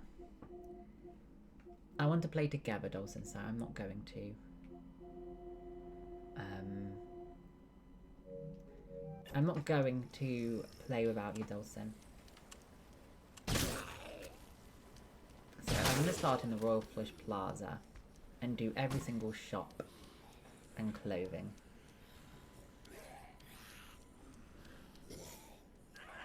Oh, thank you, Dawson. But Dawson, there's still some people I need to save in chapter 6 to 1. Some army guys. Right, all clothing, Dead Rising 2. All clothing, Dead Rising 2. So, please start in the Royal Flush Plaza. Why does it start in the Americana Casino? Can you not start in the Royal Flush?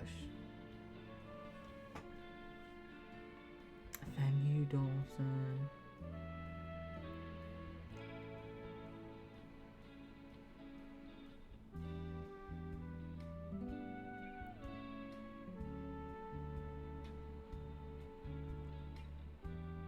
Okay, hidden at the back of Wave of Style. Why can't they do this list of every clothing each place? Oh, I need to change the game title. Yeah, but Gary, this is less serious, I would say.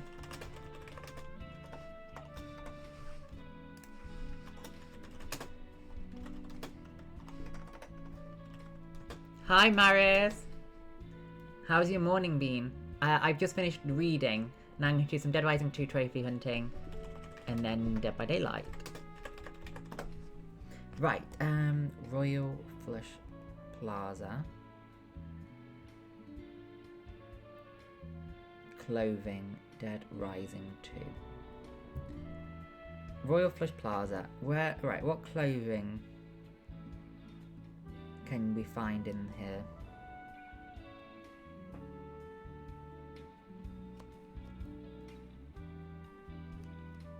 Nope.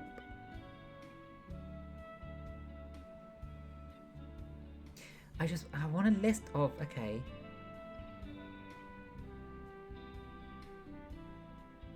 Here we go.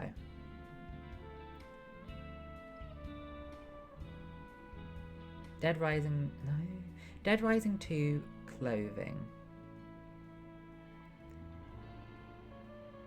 I just want to know which clothing's in the Royal Flush Plaza, which one's in the Palisades Mall. Give me, like, don't combine them all together. Right, so we've got aviator glasses in the universe of optics.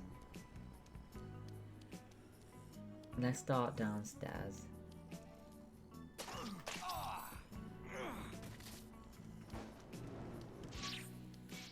Dawson Dibson. I've got to also go into every single store. Also see if there's any clothing. Nope.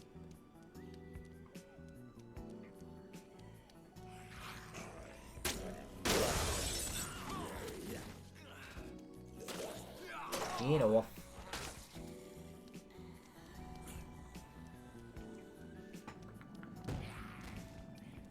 Amazing. Now I think there's clothing in here. I wonder if Axel will come today. Dawson, when will you be home?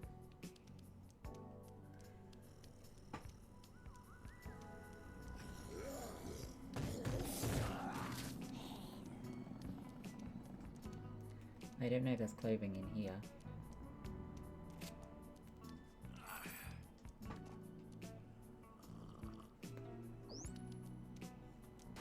There is. Blue hair.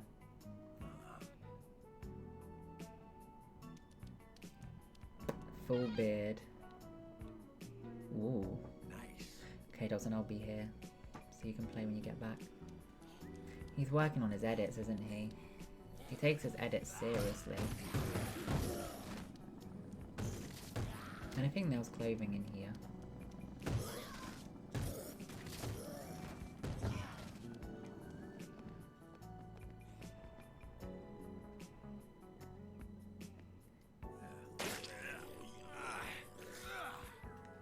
No.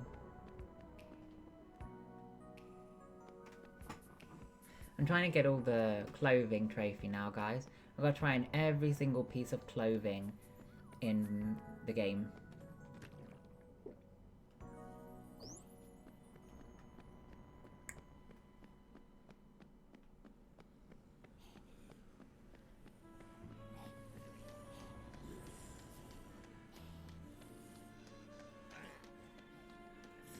I think there was some in here as well. Some clothes. Yeah. You're naughty. You're naughty. He does kind of like a show when he puts an outfit on, which is quite slow and annoying.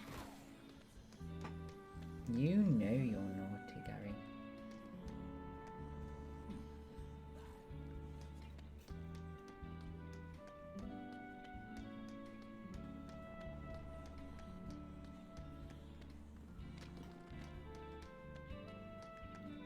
Any more clothes? Negatory Ghost Rider. Not bad. Halo, Halo, Halo. See my Halo. See your Halo.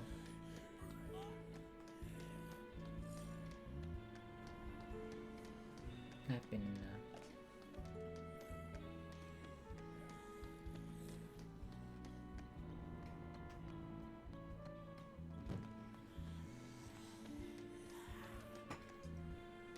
Yeah.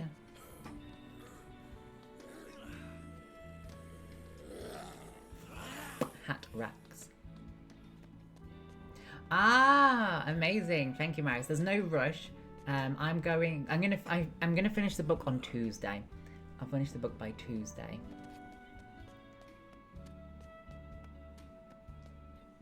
I've got to figure out when to do the random raffle giveaway.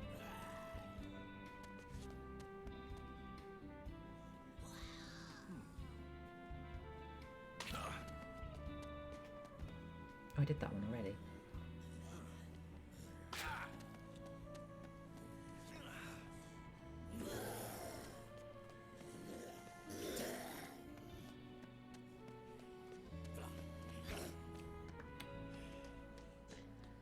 Here.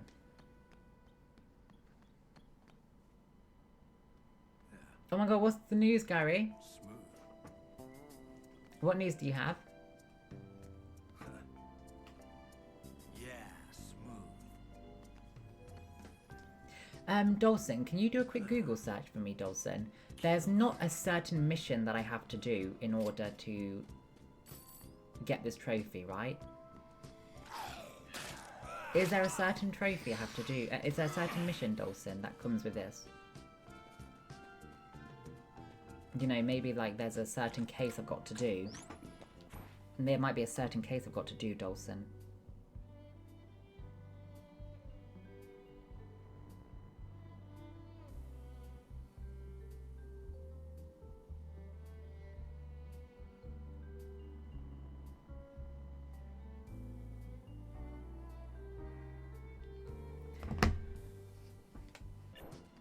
Oh my god, Gary, yes please. Yes please, Gary, please. I'd love for you to be subscribed here and on my OnlyFans. Okay, what I'll do then, Dawson, is I'll play this game until they come. Sweet. I'll have a look. What day do they come? They come on the 26th. No, they don't. On the 27th, isn't it?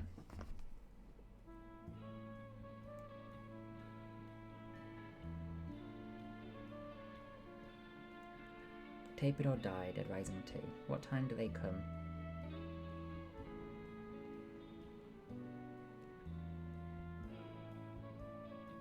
"6 AM. Dawson's naughty.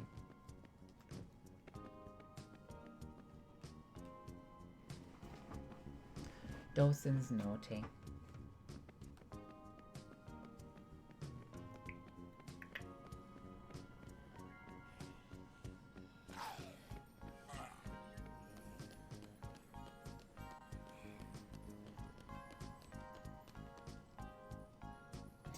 This is made. This is what Mady wears.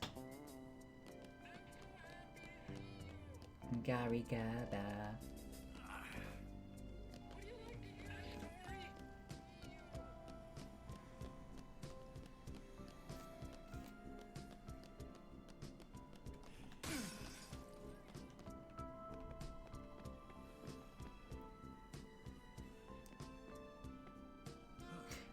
Dipson. Dipson. Dobson.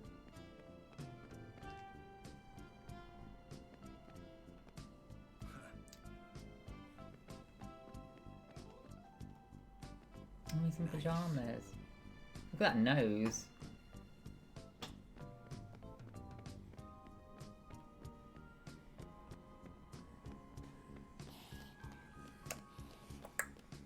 Casual gals. Oh, I like this outfit.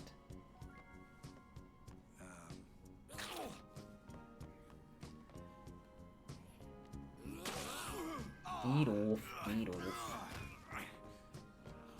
Get off me, get off me.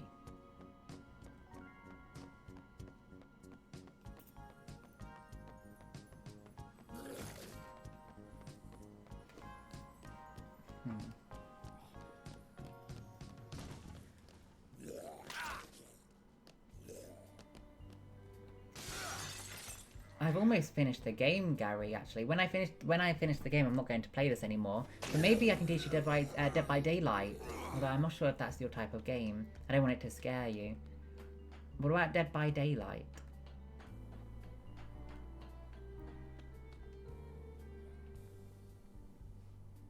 Killer. Mady, don't scare us like that. Don't scare us like that.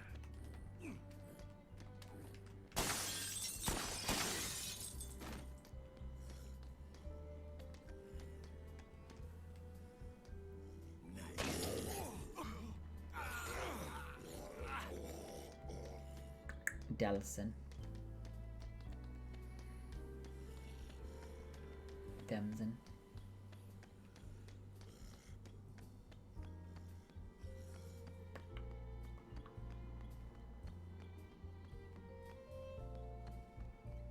Dimson. Guys, I want to have a look at a YouTube guide for all these clothings, actually.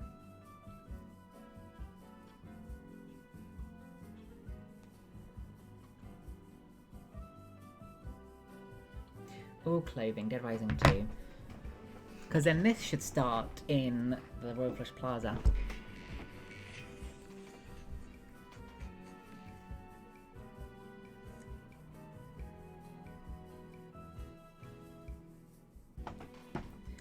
Delson.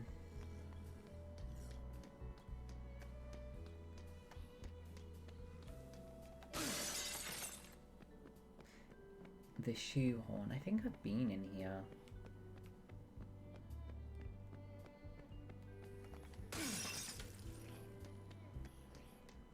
Big ears and big nose. Am I dying? Right, is there anything?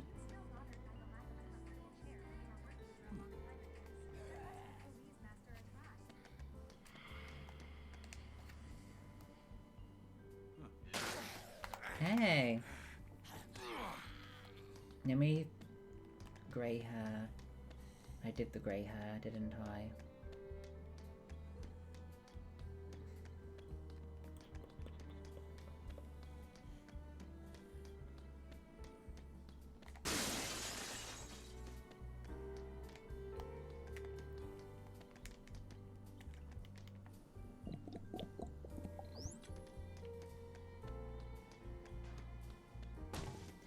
Dimson. Okay, where do I start? There's 92. Alright.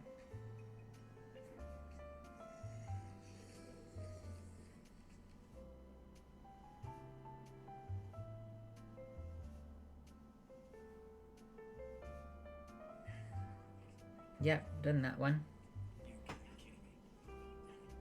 Done that one.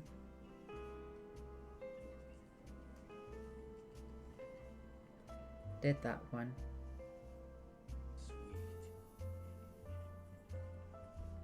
Did that one. I'm just making sure I've not missed any, guys. Did that one.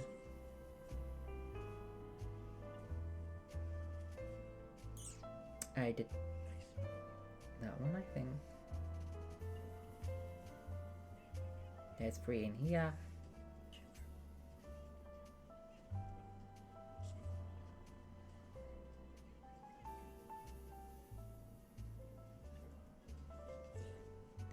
Hat's done.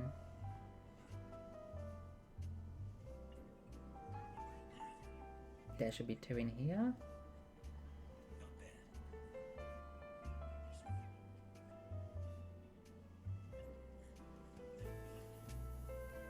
Two shoes in there.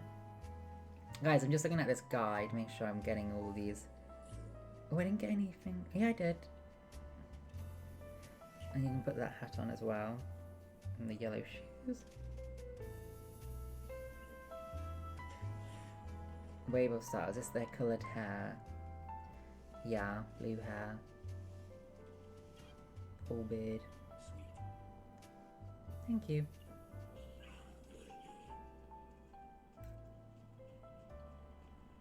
I did the lizard.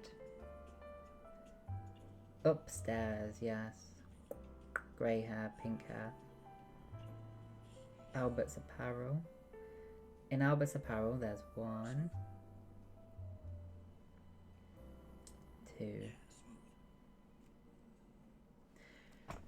2 in Albert's apparel.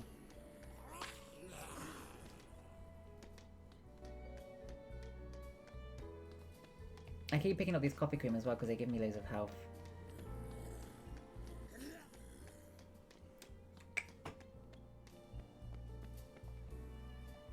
One.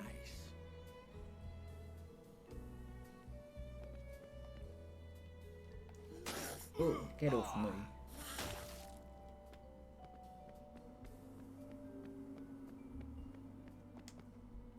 Two. Yeah, smooth. Would you date someone that looked like this, Mady? These dad clothes.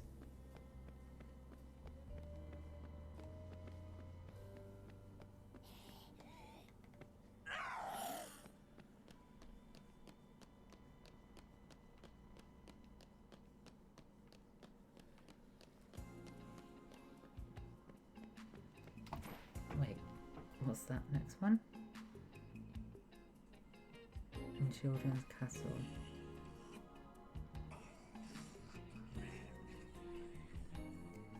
One, 2, 2, and then in this one,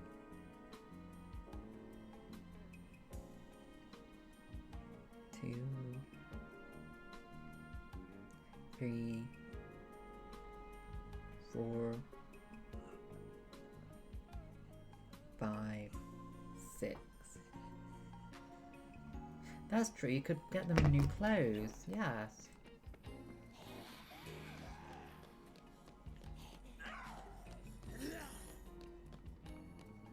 Because Mady is nice. Ish.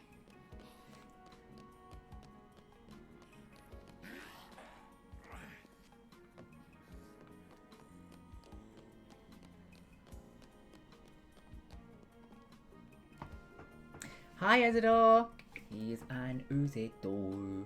He's an Isidore. Isidore, I start in September next month.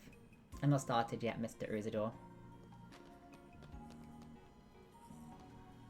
Sweet.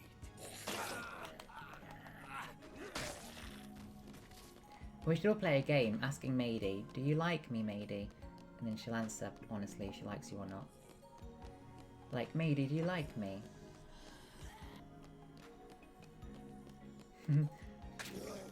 I'm covering it with my hat, Gary, now. Killer.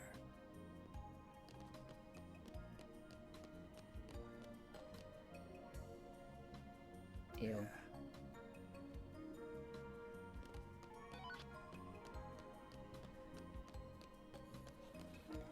Stuart scheme. Stuart is scheming.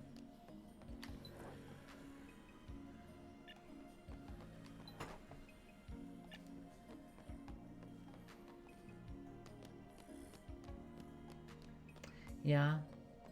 Should I, Isidore? He's an Isidore. He's an Isidore.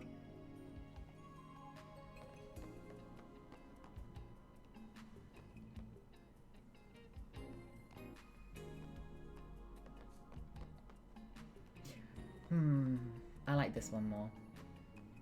Amir from Pakistan. Love Pakistan.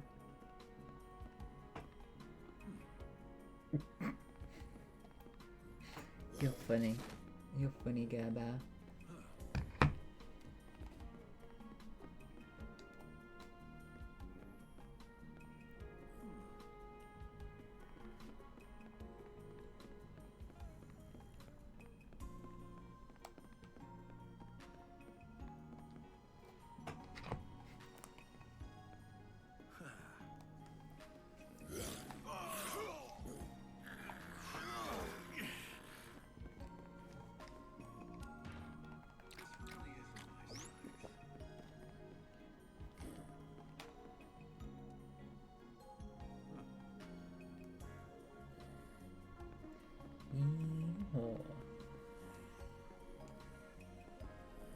Okay, I think that's all the shops entered in this plaza.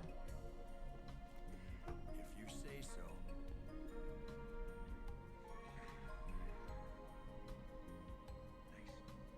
Oh, it's not there.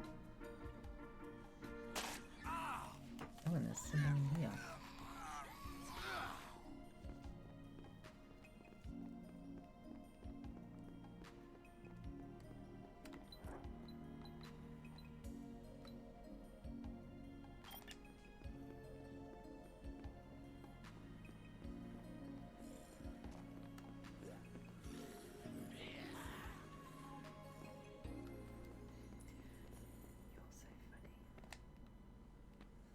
Nice.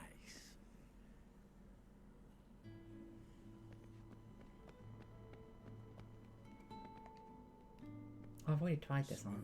This is Mady's boyfriend's outfit. Killer.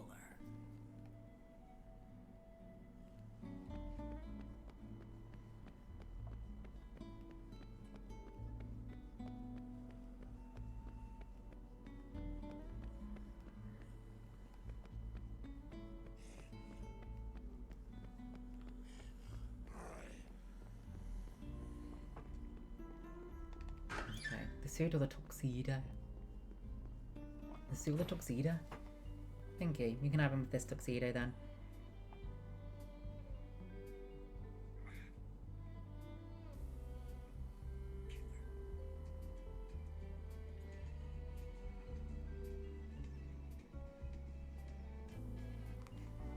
Okay, next is a Slot Ranch Casino.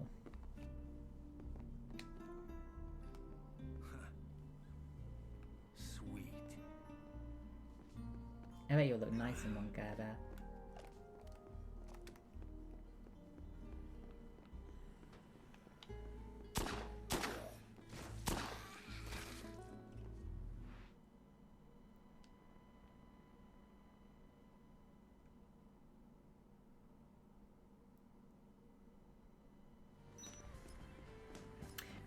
Was there any shops in here?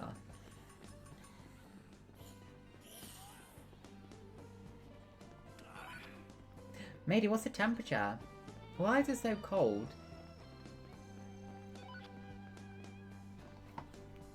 It's like this hat. Wear something black, Matey. Something you're familiar with. Yucatan Casino. 19 degrees. Wow, it's warmer here. It's 21 degrees. That's shocking.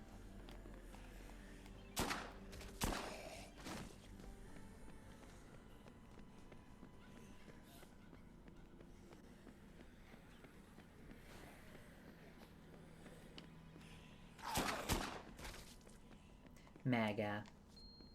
Gormore. I hope Dawson misses me.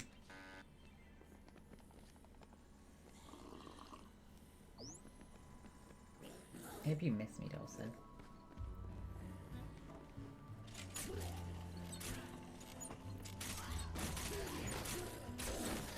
I don't want anything to do with Stuart scheming.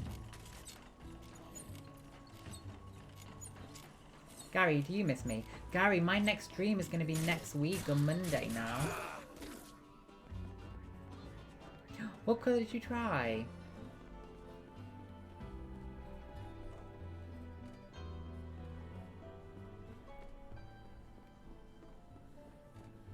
I'll see you on Monday then, Gabba. But you're going to miss me.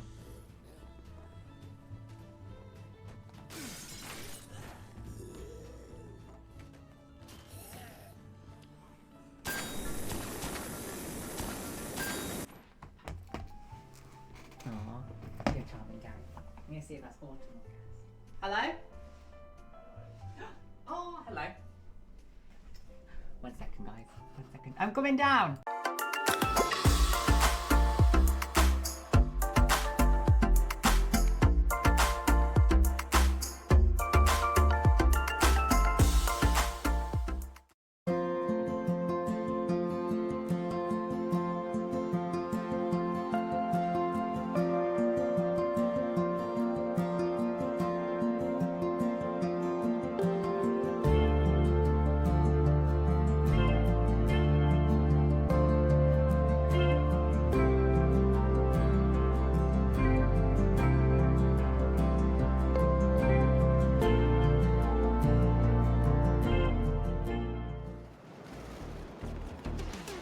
I'm in the chat. I'm being shot at! Ugh! I'm going down! I'm going down! No! Ah. Evacuate. That is, now I'm really far away. Ugh! I've got Wii in mine. I'm gonna throw one with Wii and stones. Is it because you ate yourself when I threw one at you? Yeah. I like Wiiing myself. It's better than going to the toilet. I don't have to move. Each to their own. What is it? You have to wait for them. No, she's coming, she's coming, she's coming, she's coming, she's coming. Be more ready. She's coming. I'm coming. There she is. Get her, bro! Yeah, bro.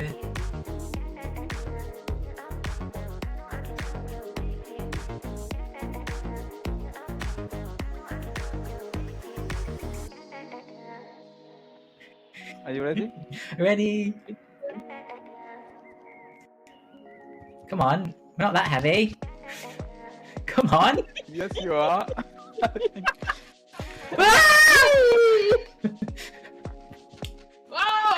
She didn't make it. That's fine. She didn't make it, Blaza. So funny. Should have got all these on the soundboard. And I do that. I'm from Texas, y'all. Rook, you are scaring them. Am I?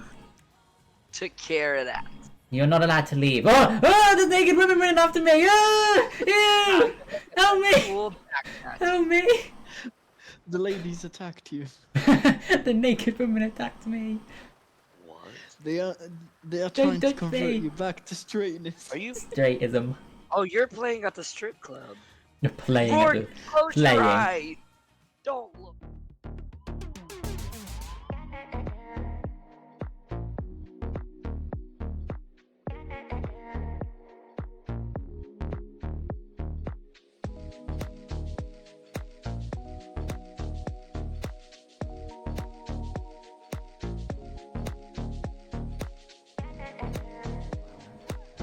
At the basement. I'm in the basement. Wow, wow.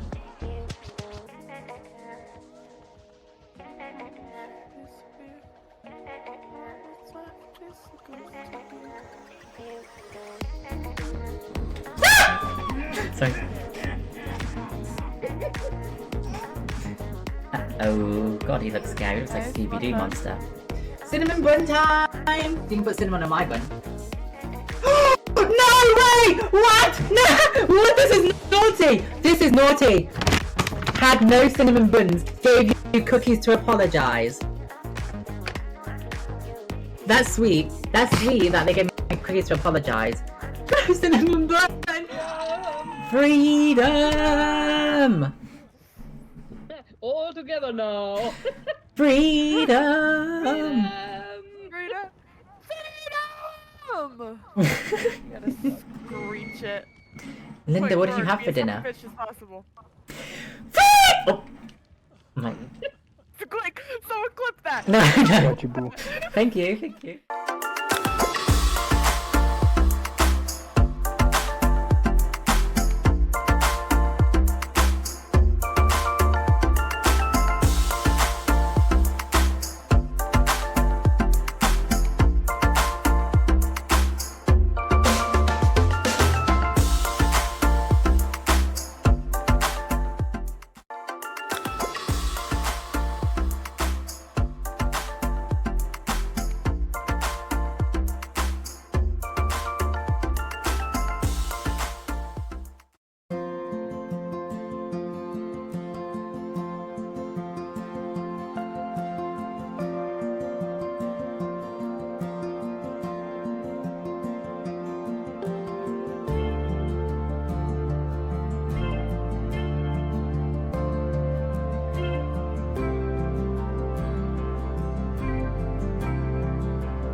I'm in the chat. I'm being I'm in a tank. I'm being shot at! Ugh! I'm going down! I'm going down! No! Ah, Evacuate. that is now I'm really far away. Ugh! I've got Wii in mine. I'm gonna throw Wii. I'm gonna throw one with Wii and stones. Is it because you wet yourself when I threw one at you?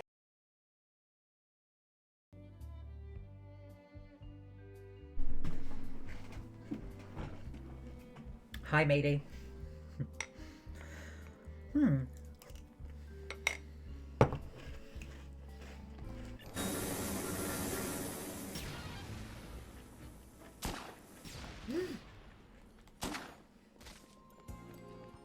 Thank you for the welcoming back.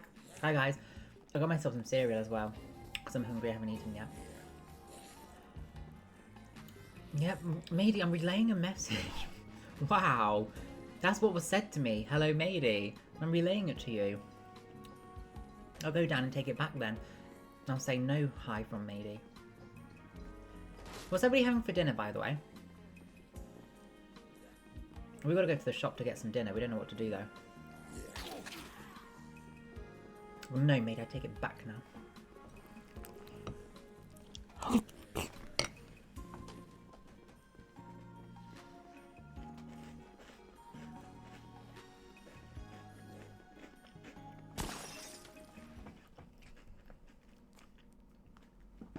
Guy, what are you having for breakfast?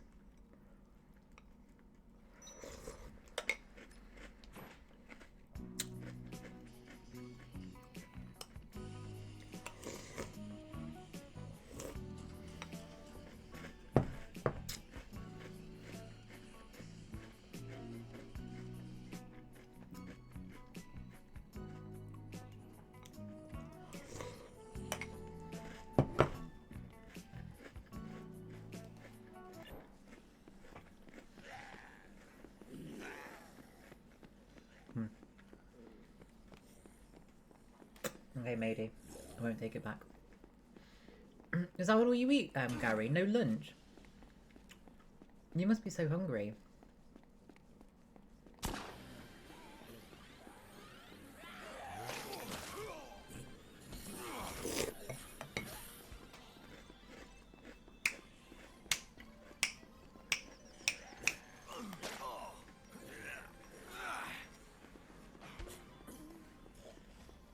Why didn't you eat during the day, Gary?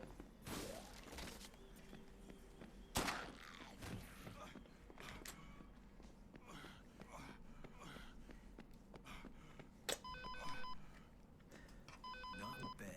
What's so urgent? How's it going?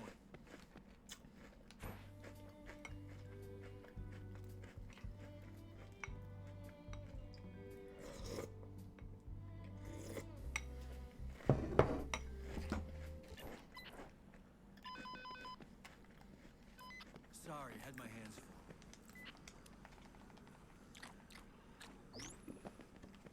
Hi, Jack. It's good to see you. Oh my god. Jesus Christ, Jack. That's just incredible. You're incredible. 60 plus weddings. You're non-stop. Only 15 more to the end of the month. You've got this, Jack. And how many are you doing in September? Or are you all ours? Are you all mine in September?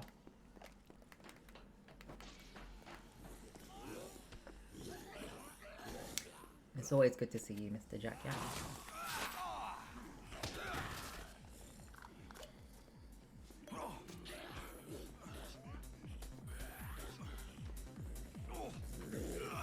Yeah.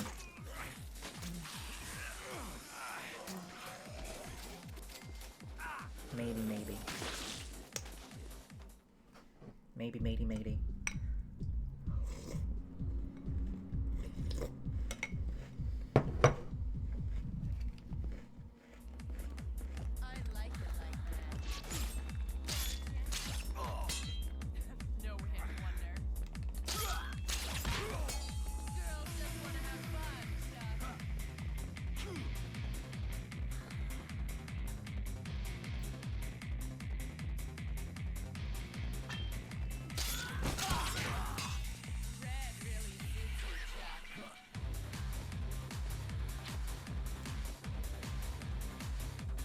Crystal, is it between Amber and me?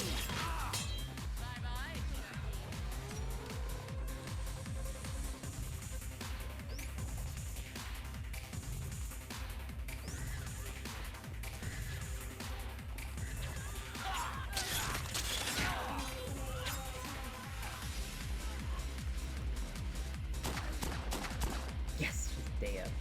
Woohoo.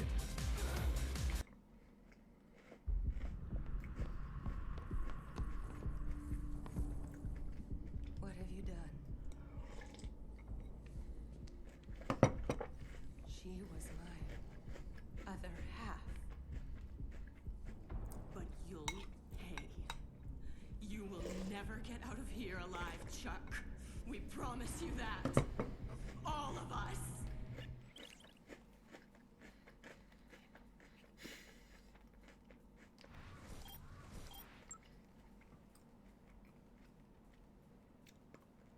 Oh, thank you, Jack. Yes, please. Yes, please, Jack. If you've got less, if you have less, weddings to host, does that mean you'll come around here more often?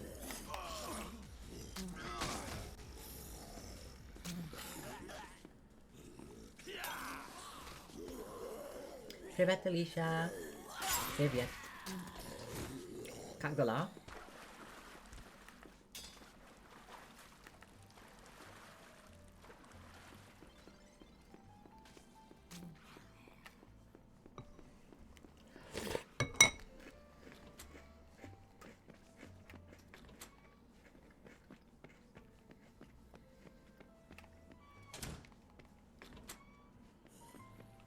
Dibson isn't here, is he?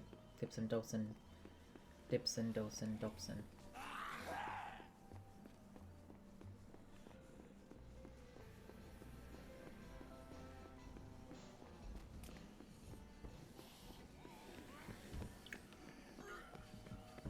Dipson Von Dobson. I'm glad that you're okay, Alicia. I'm good too, thank you very much for asking. I wonder how you say I'm good, thank you in Russian.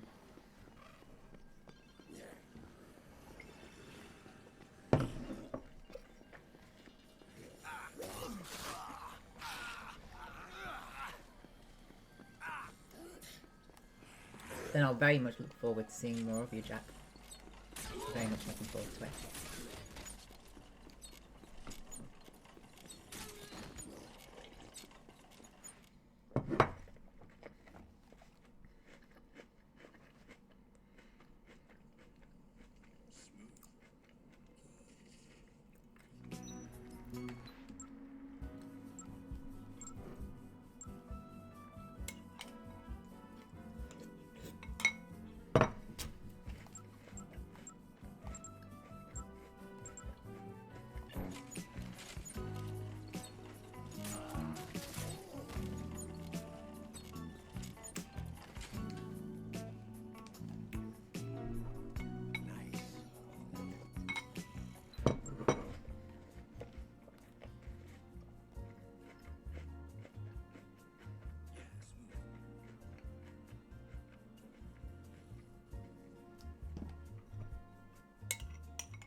I'm eating chocolate cereal. My favorite kind of cereal. A chocolate.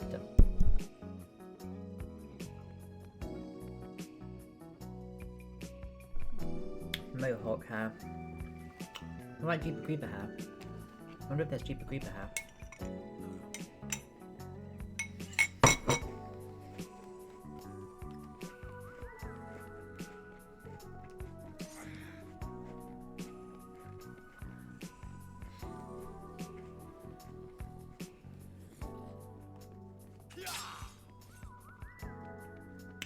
So I got off Pomrakov Macmaca.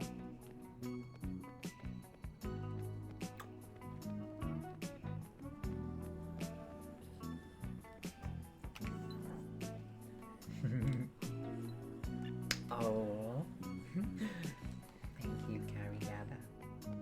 That's sweet of you to say.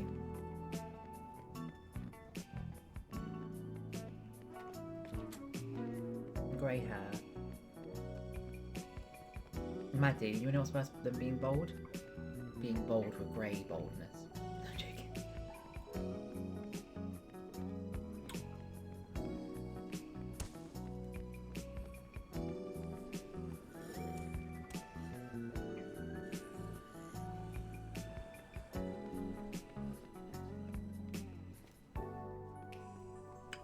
You do it easily, Gary.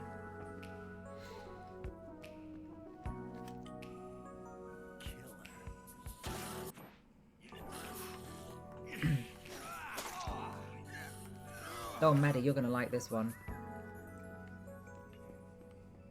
Maddie's gonna like this one. Oh my god. Ew. Wow. Pomrakov Macmaca.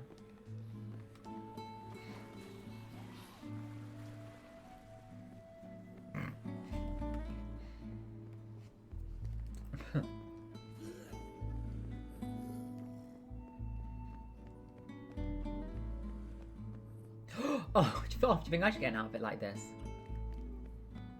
We should do a poll. Should I wear something like this on one of my streams? Sorry, moderators.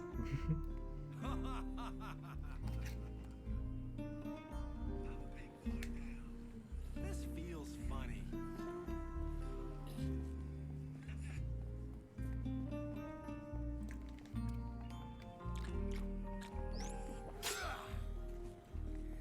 Oh, would you ever wear something like that?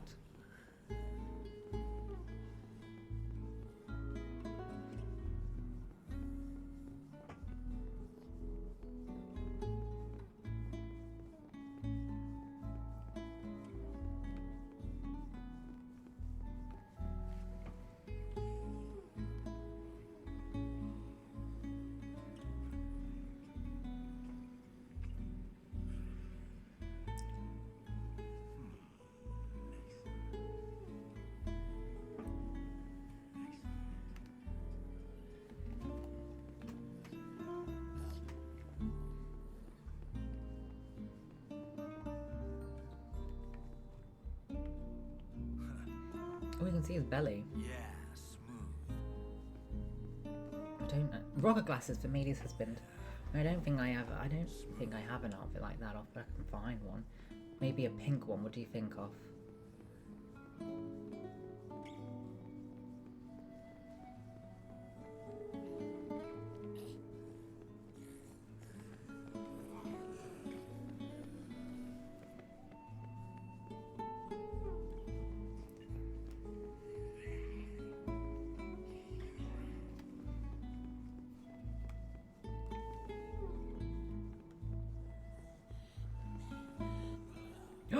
Oh my god, even more surprises, Gary. Do I get a hint? What kind of surprise?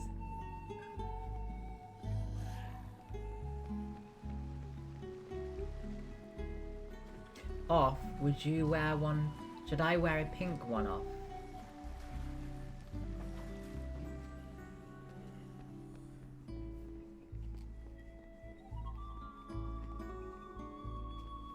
Sweet.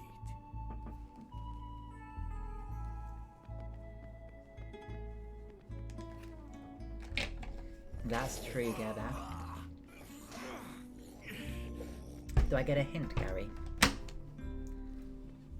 Nice. Do I get a hint?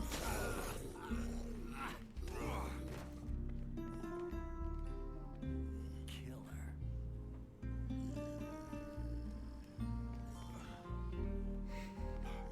Oh, you're naughty. What are we gonna do with you off?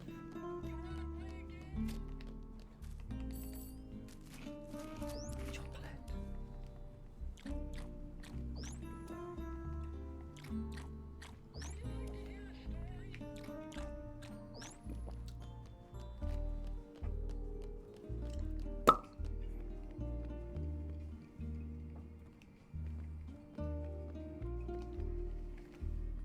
Nice.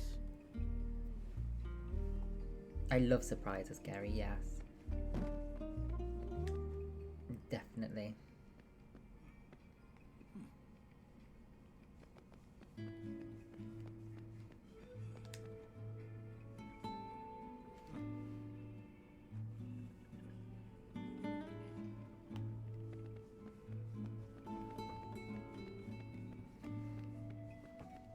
Damn. Oh, can't wait then, Gary. I'll very much look forward to it.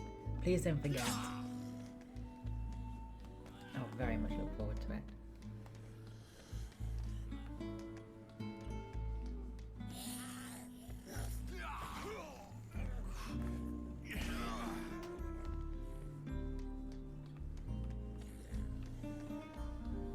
Meh bear, Maddie bear. Wait, where was that?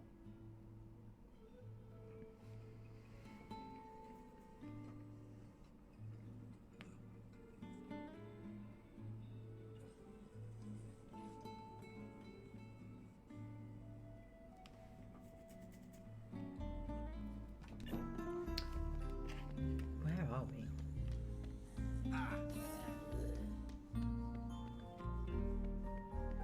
Please don't forget, Gary. And hi, Tanishka. Привет, Kata Bishbusha. I'm good, thank you very much.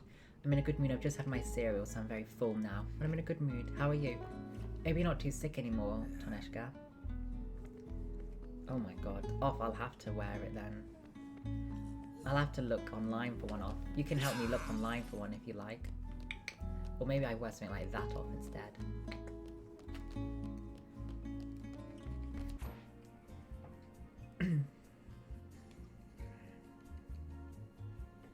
Oh, there's only part one. That's only part one. I thought that we're getting close to the end. Darn.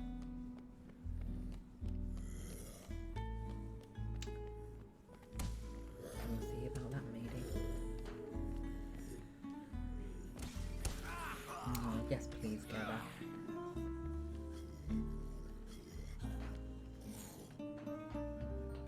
Gerda makes no promises. He can't do gold. Nice.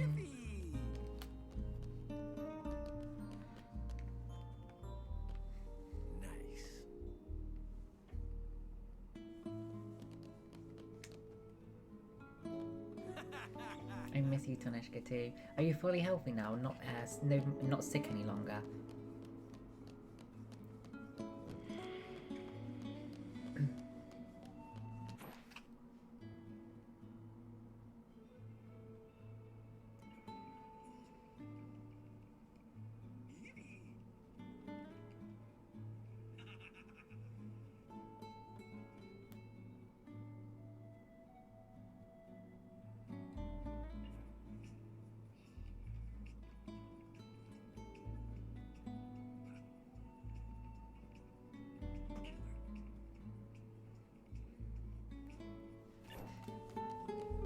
Thank you, Tashka. What did you have for breakfast?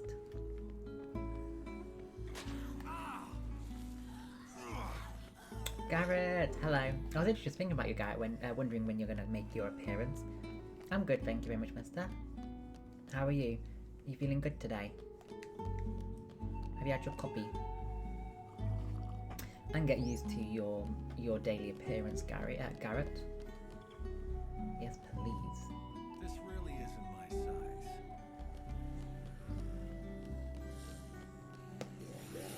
Get off, get off.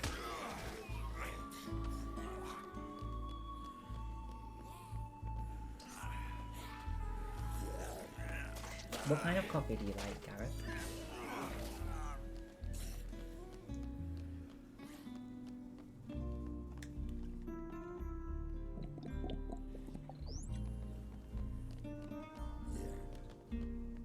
I'm happy you're good, by the way.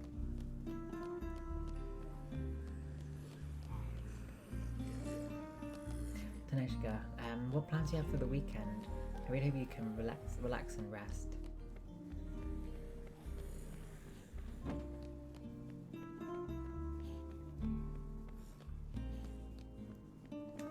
Okay, 1.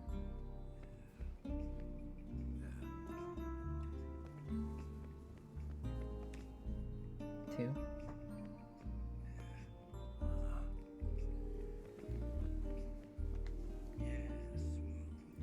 3. Oh my god, there's loads. Ah, you're finally eating? I'm glad that you're eating better now, Tanishka. I bet you miss being able to eat properly and enjoy the food you want to cook.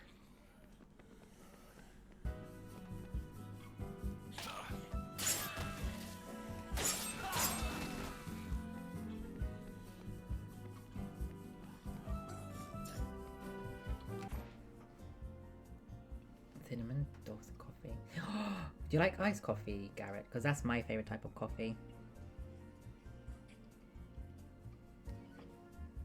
The shooting one.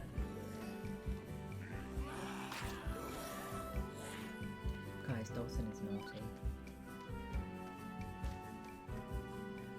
Oh shoot, I've got to get these people off my back, don't I, Dawson? To make them appear. To make the people appear. Ain't I? I like iced coffee. I don't like warm, I must say.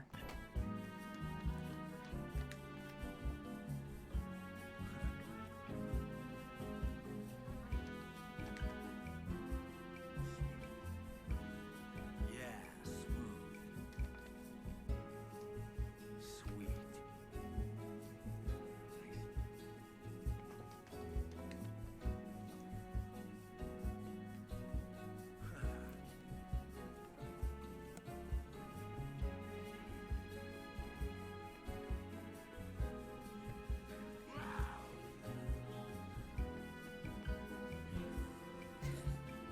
That's okay, Mr. Dawson. Do you miss me?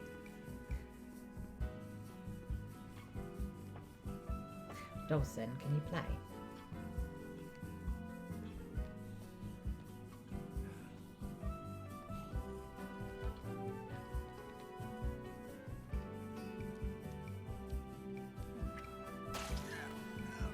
Lexel's in this one. Yes, drawing. I can't wait, Tanishka. But please do take your time, okay?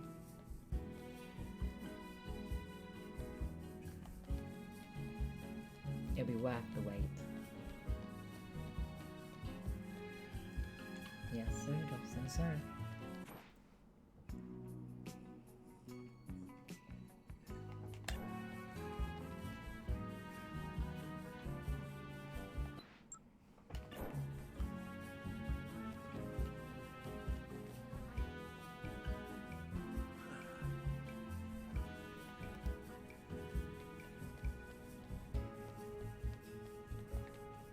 I'm following a guide, guys.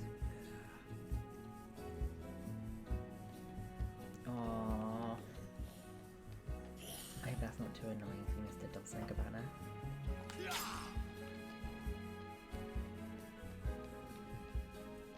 Of course, Tanishka, your work is always worth the wait.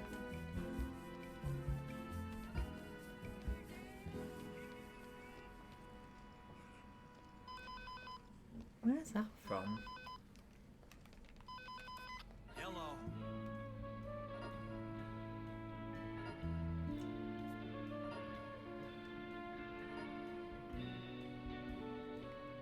What?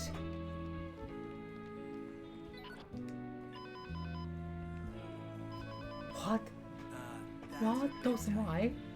Oh my god, Gary, I'd love to go to Greenland. I would really like to go to Greenland. What about you, mister?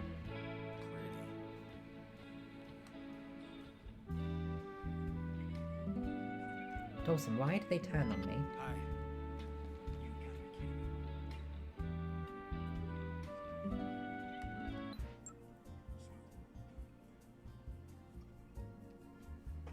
Dawson, why did they turn on me like that? Did you have something to do with it, Dawson?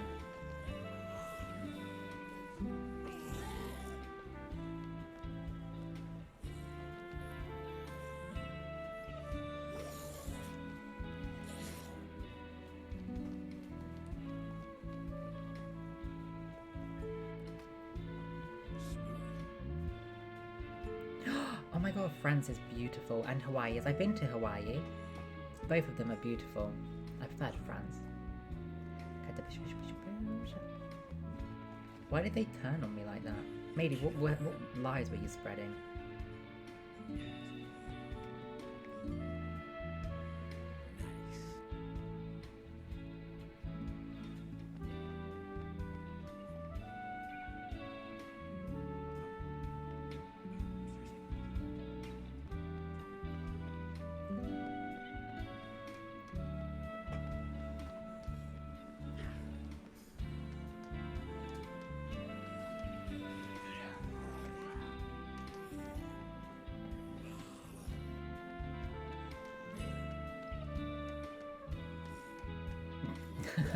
That's true.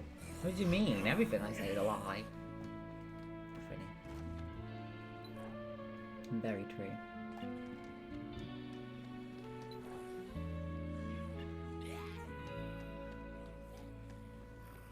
I need to get him off my map so I can do the Tape It or Die mission.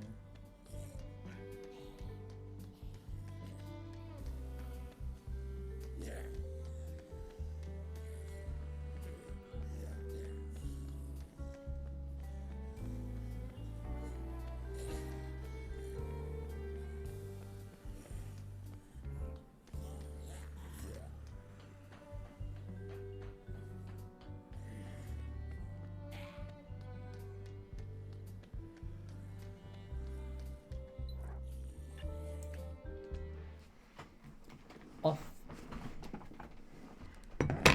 A off. A off. Italy, Japan, New Zealand. Oh, I'd love to go to New Zealand as well. Japan is just incredible, everybody says. I've not been to Japan. I could have went to Japan, but I chose to go to Taiwan instead. It was either Taiwan or Japan, and I went to Taiwan. And I don't regret it.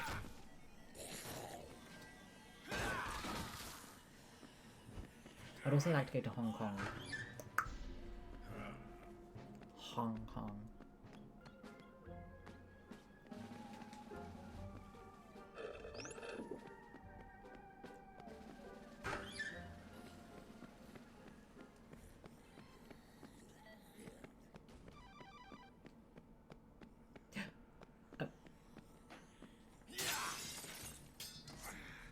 No, please, why are you on my screen?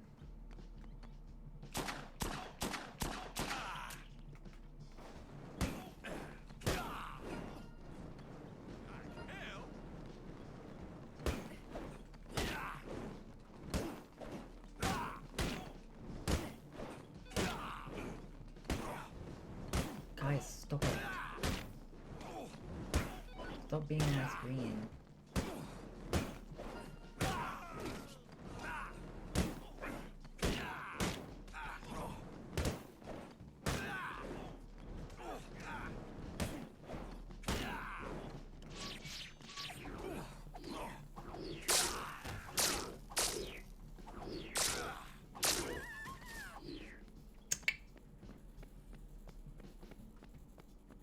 They need to leave.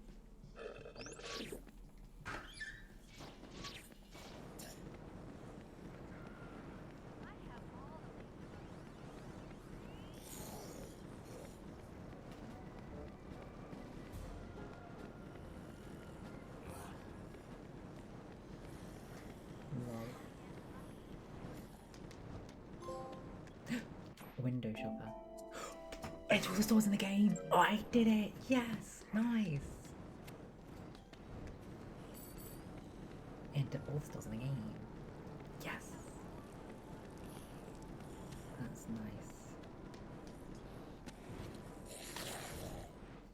nice. Okay. Where's this next one? It's in the naughty shop. Thank you.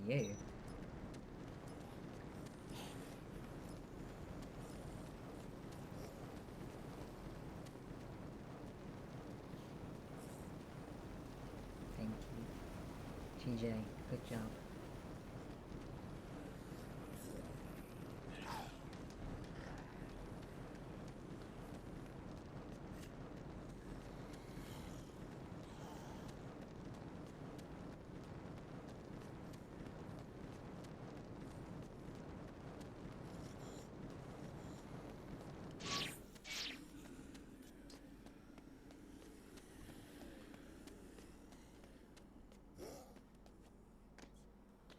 Richard.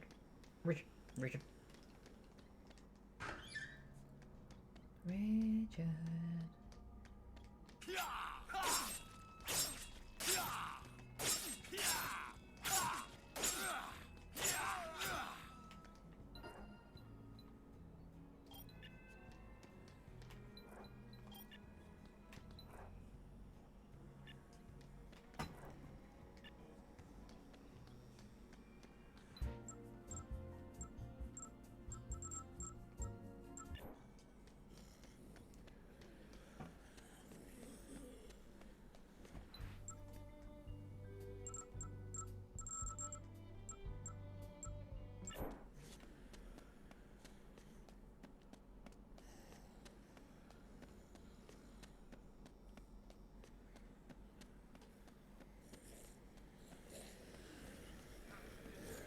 Yes. Oh, what colour will you have? Black?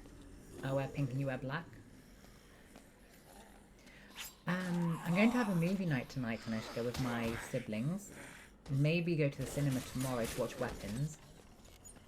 And that's about it.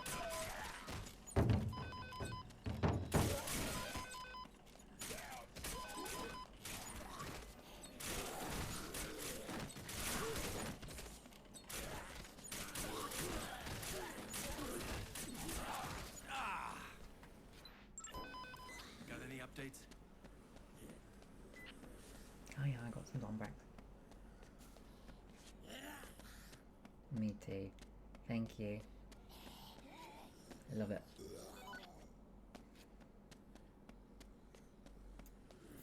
Too many people are spawning on the map.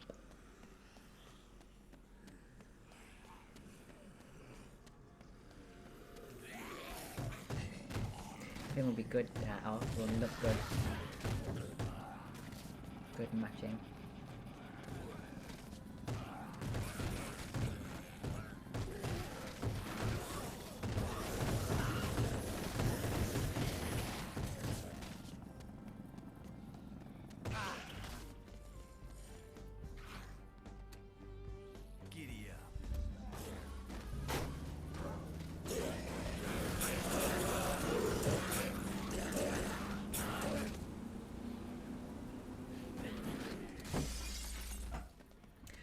It's very cloudy, Taneshka. Very, very cloudy, very dull.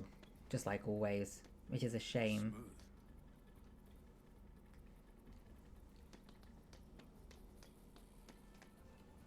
What about in Ukraine? Sweet. Yeah. Nice. Not bad.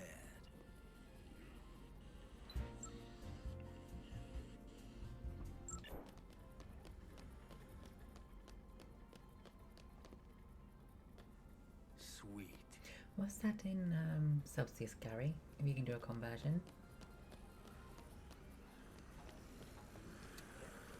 Gear up.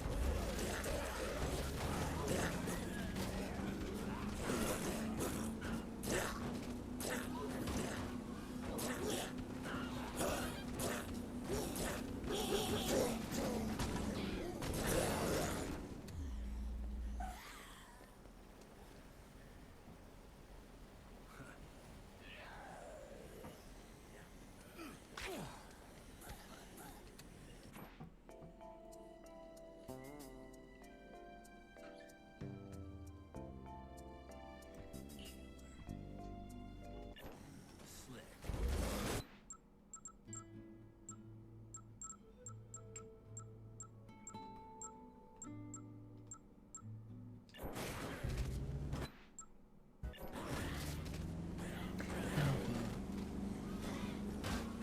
This is supposed to be summer. Not much of a summer.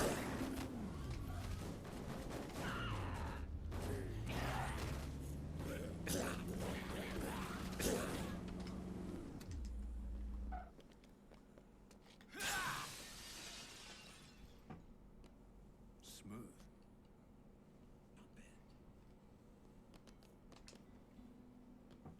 Not bad. Nice.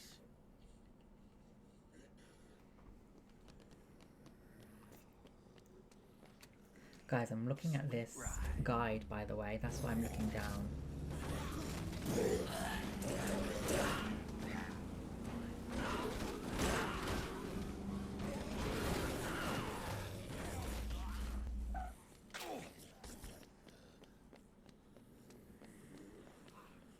I hope we get a nicer summer, Taneshka.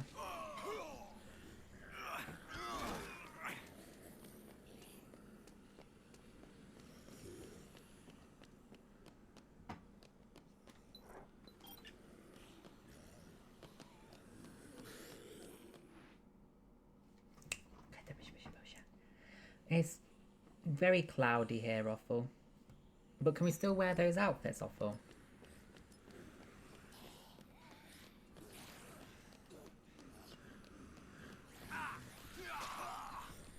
Get off me.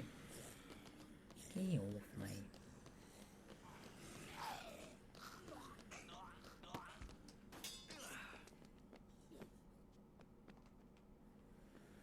Yeah, smooth.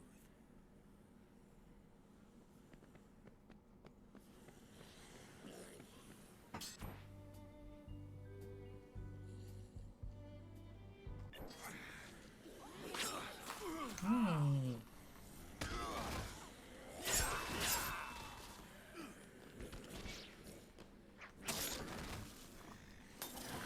You like thunderstorms, don't you, Gary?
Wait, where is that?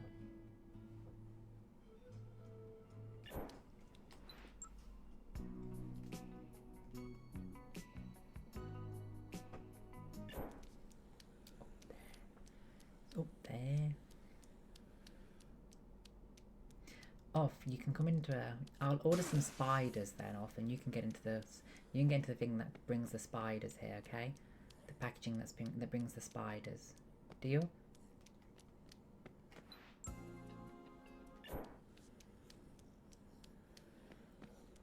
Deal, deal.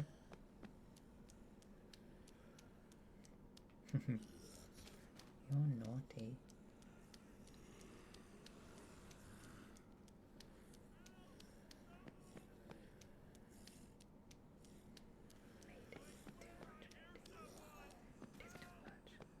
Ray? Zombies are such assholes! That's nonsense!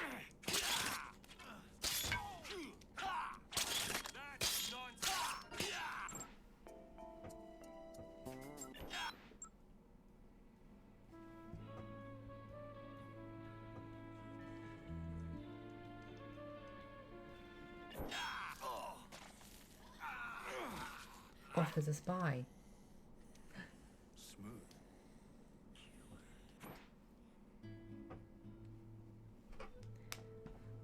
Next is the Americana Casino.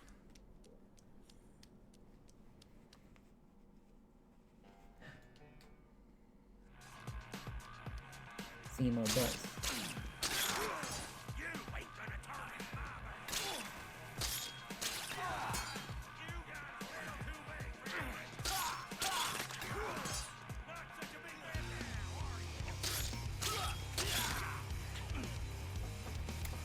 More books. Is dead.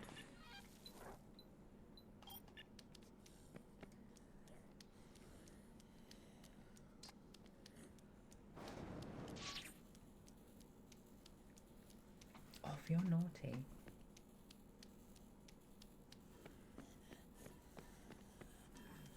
I don't know how you managed to be so naughty, Off.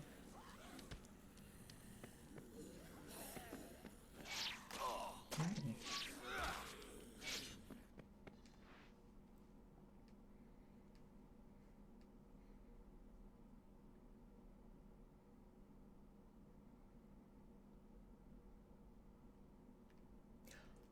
I'm not naughty, Off. You are. You are. Gary, you're naughty as well. You're not calling anybody mister.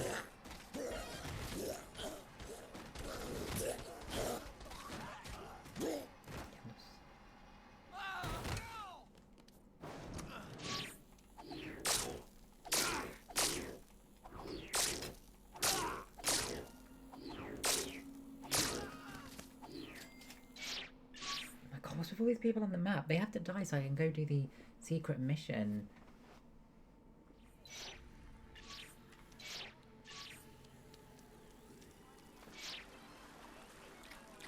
Oh, I love plums. Oh my god, Maddie, that sounds so good. Enjoy. Can you ship a slice to me, please? Please.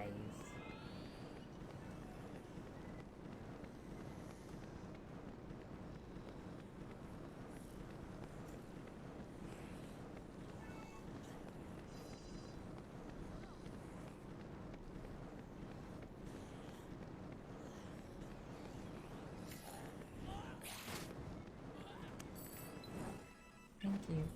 Gary, watch.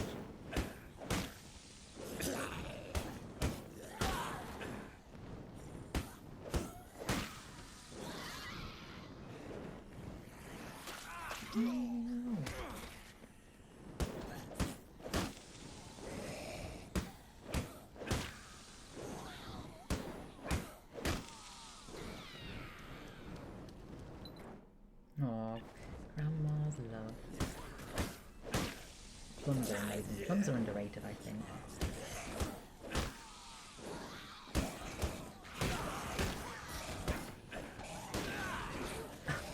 Oh, I thought that was like you being naughty.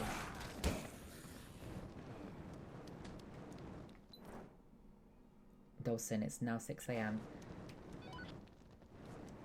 Gary, I really missed you. Dawson, you said that people only appear if there's not many survivors on the map. Why is there so many missions around this time? It's to sabotage it, isn't it? Make it harder.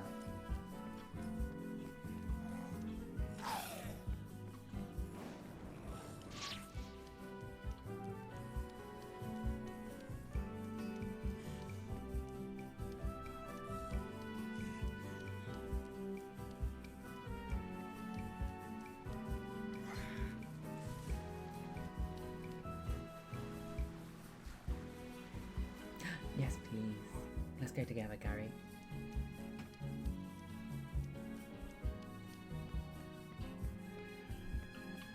Wait, please work, please work. Locked. They're in there, I know they're in there. There's too many people on the map.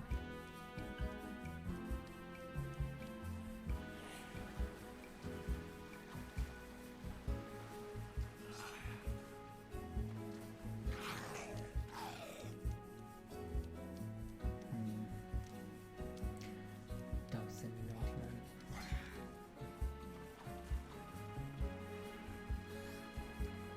I have to kill them, Dawson. Oh, I like the name Nina. Hi Nina, I'm sorry.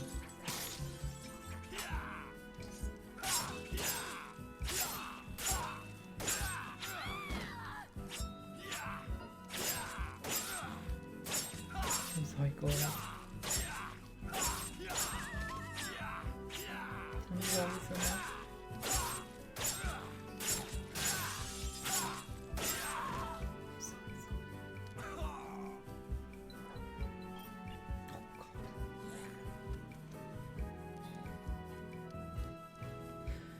That's true, Dawson. I'm gonna do the shortcut to the Royal Flush Plaza.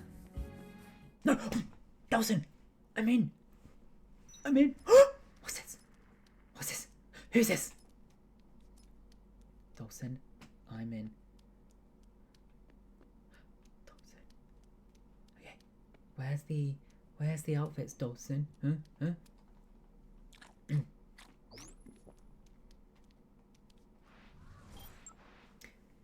Where's the outfit, Dawson, then? Huh? Where are they? Huh? Where, Dawson? Huh, Dawson? Where? There. Not bad. Thank you, Dawson. Is it just them, Dawson?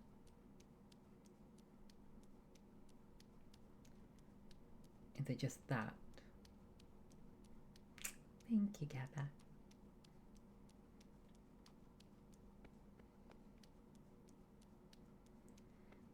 Is that all of it, Dawson, then? Just these two? God, I've never been in here.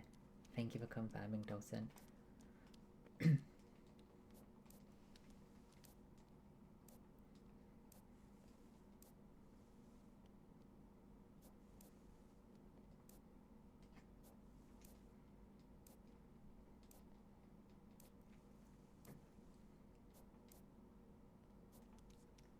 Wallif. Hi, Wallif. Spencer and plates. Okay. Dawson. Spencer and plates.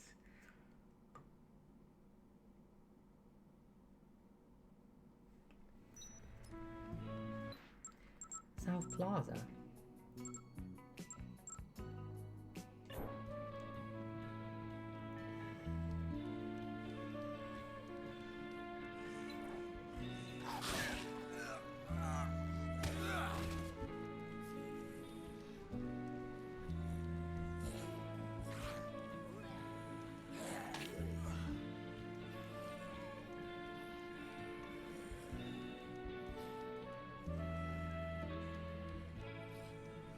I want to get to the South Plaza. That's where Spencer and plates are. Oh. Are they here? Are they in here, Dawson? Ah. Let me just go give Katie her Zombrex, Dawson, and then I'll do it. But are they in here, Dawson? Can I go back to the Palisades Mall and get them from here?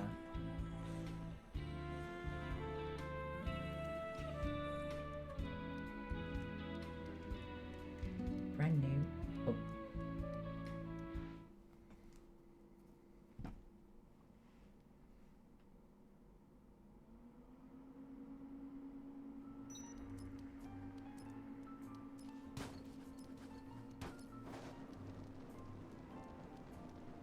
Yeah, the smell of someone playing the maintenance room right under in the tunnels.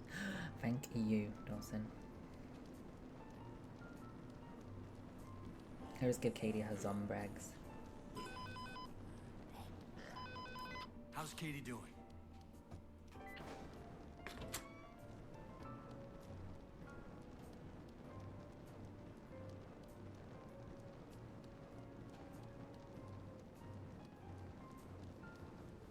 Dawson is amazing at this game. He knows everything, all the secrets.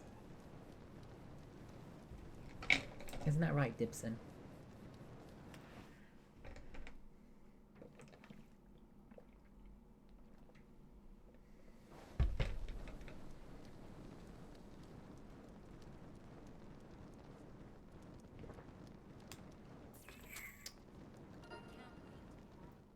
Okay guys, I'm gonna go for a wee.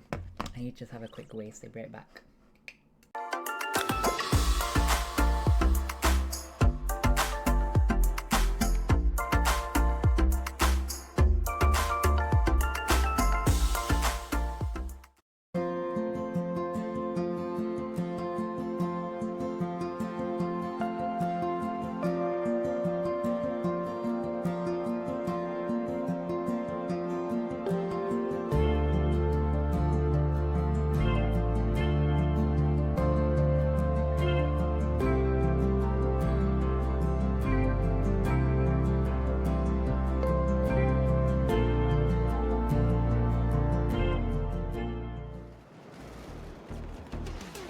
I'm in the chat.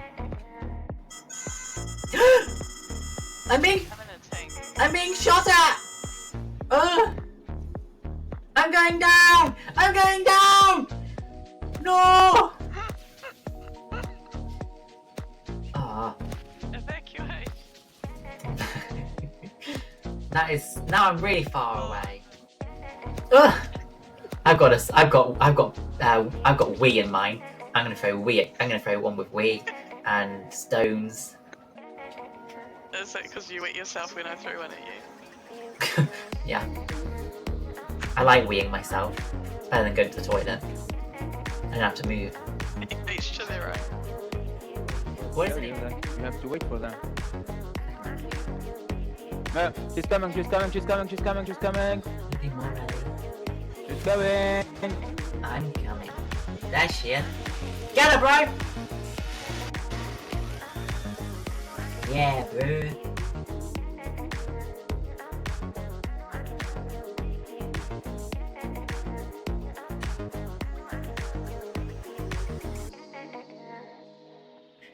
Are you ready?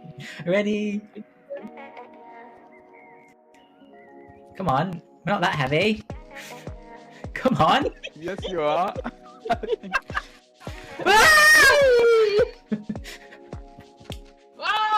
You did it, She you didn't did make it. That's fine. She didn't make it, Blaza. So funny. Oh, should have got all these on the soundboard. And I do that. I'm from Texas, y'all. Rock, you are scaring them. Am I? Took care of that. You're not allowed to leave. Oh, the naked women running after me. Oh, ew, help me. We'll backtrack. Help me. The ladies attacked you. The naked women attacked me. What?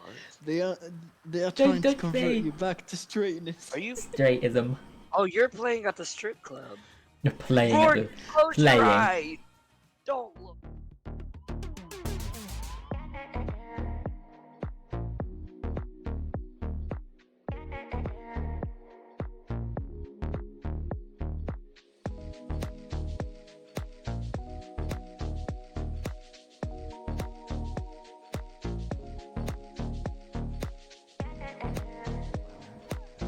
At the basement.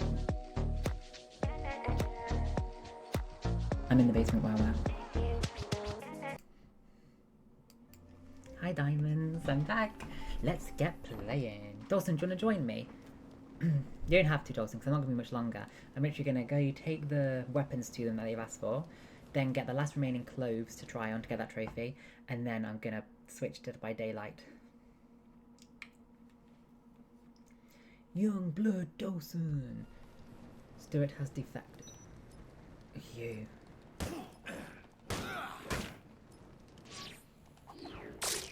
You weasel rat looking weasel rat. Yeah, dead. Junmi. Love you, Junmi. Hi, Junmi. Thank you, Gary Bro.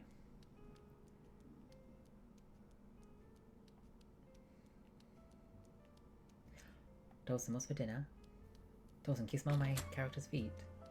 Check it out.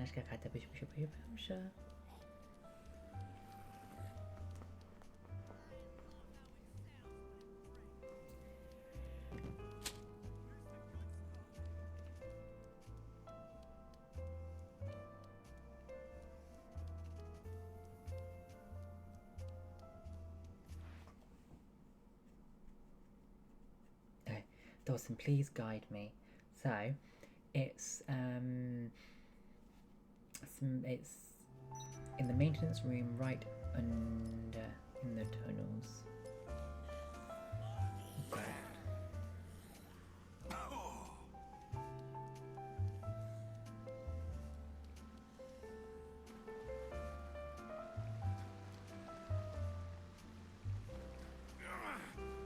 LNG. Funny man, Dawson.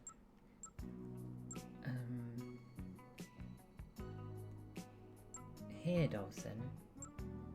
Or here.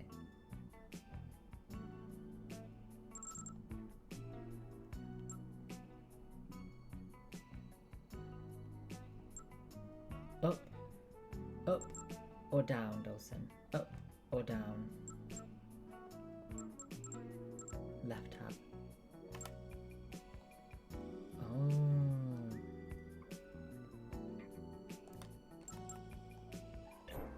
Right, thanks, Dos. Thank you, Dips. Dibby Dipson, Dipson, Dobson.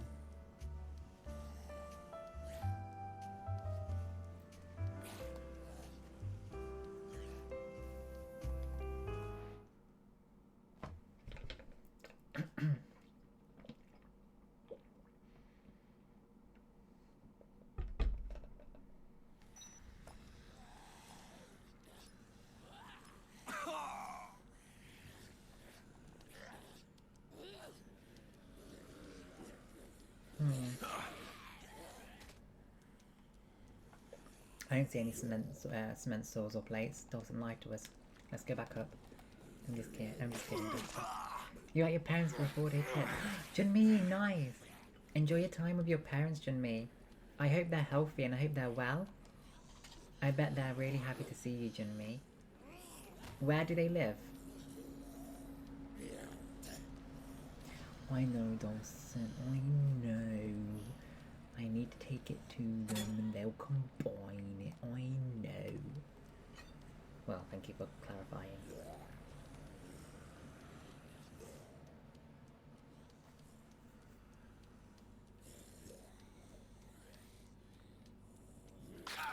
Hey. That's my cement saw.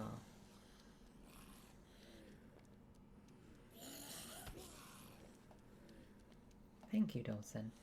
You've got a very good memory of where everything is. And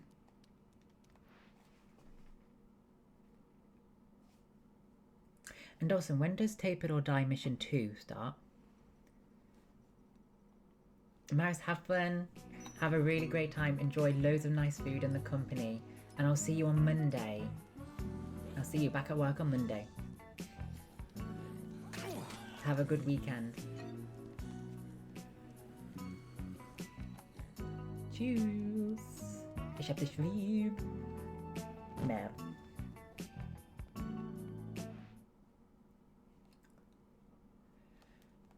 Dawson, how do I do Tape It or Die 2?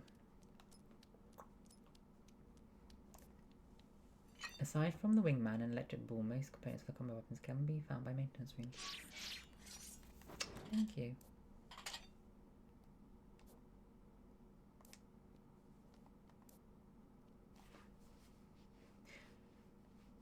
Oh, enjoy the burgers. That makes me think chicken burger.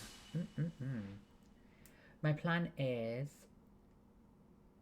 I'm going to the cinema hopefully tomorrow, I think. Nice. The Gary. I've been going to the cinema.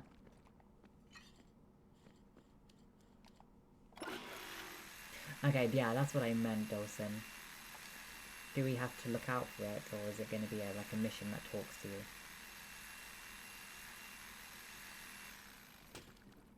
And now I just leave, Dawson?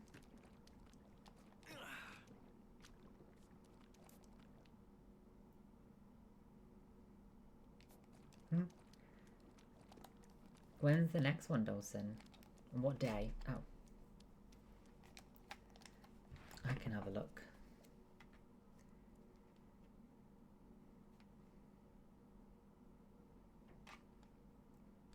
Tape It or Die.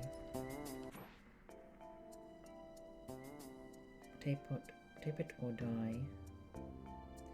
Tape It or Die 2. And it's on the 28th of September.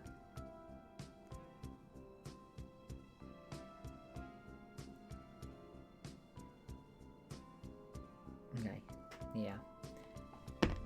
28th of September, so tomorrow. Now, let's get to the Americana Casino. Where is it? Down there.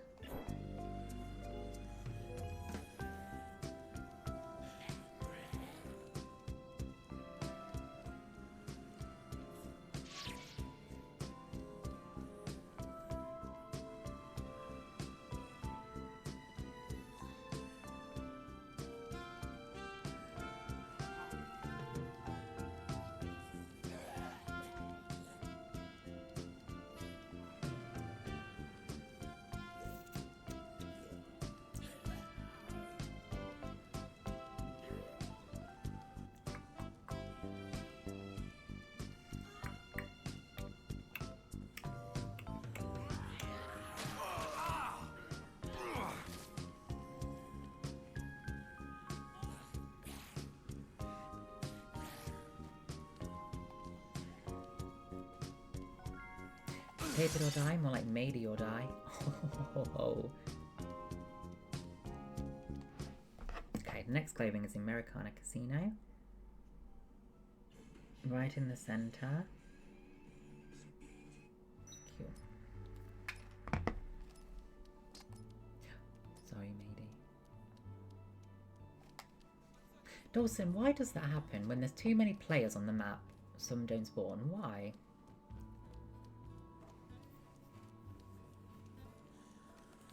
You know what, let's kill him so I can get the Zombrax. I need some Zombrax.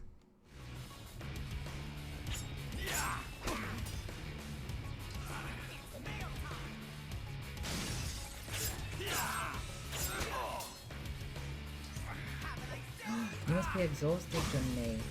Please get a good rest, Junmi. And enjoy your time with your parents. I'm sure they're very happy to see you.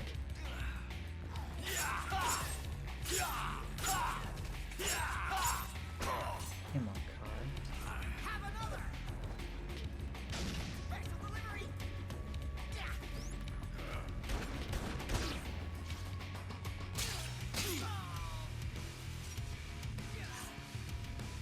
Not good, Dawson.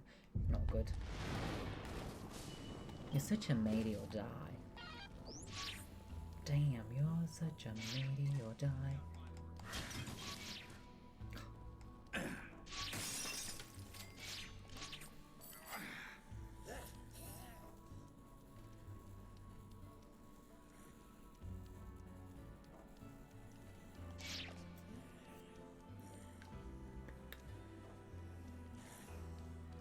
Oh, enjoy, Susan. I'm sure it's going to look amazing.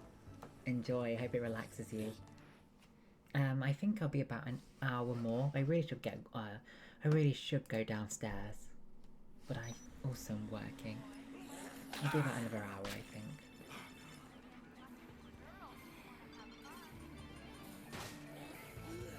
No hairdresser appointments for you, Gary Gerber. Yeah, smooth.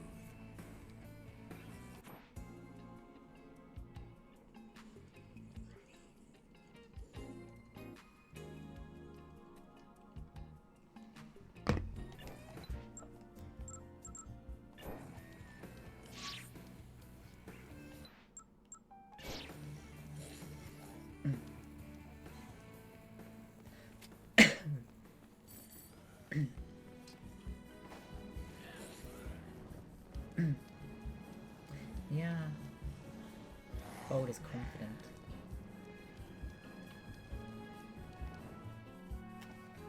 Nice.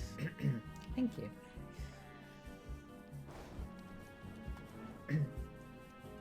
Nice.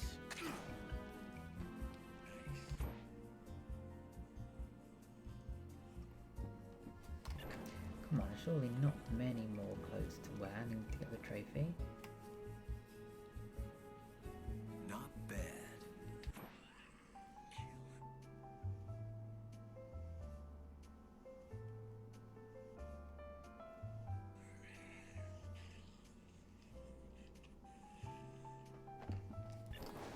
The helmet. Yes! I got it, guys!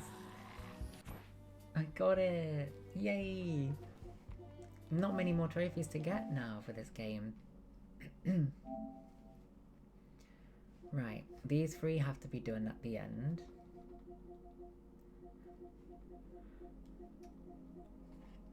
Look at it. I want to look at the photo for it.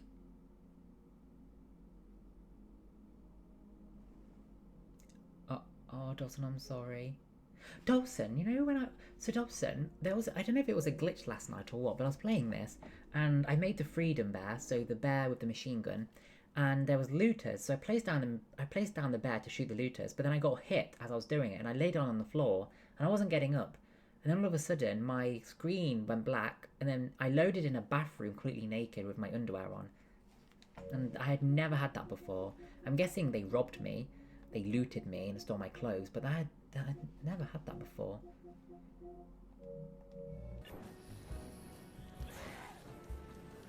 Now, where can I save?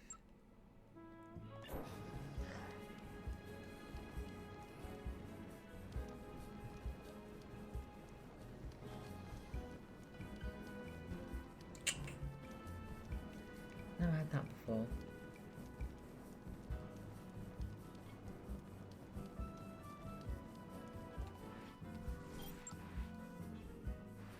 Now I just need to spend loads of money.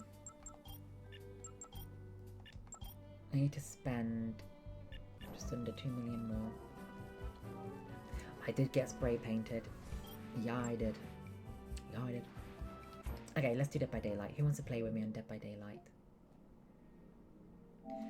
Well, let's not get so carried away, because it doesn't mean that.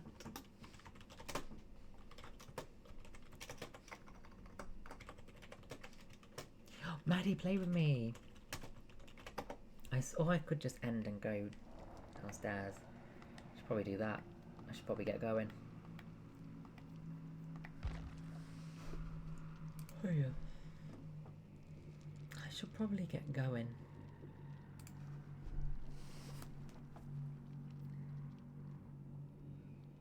What do you guys think?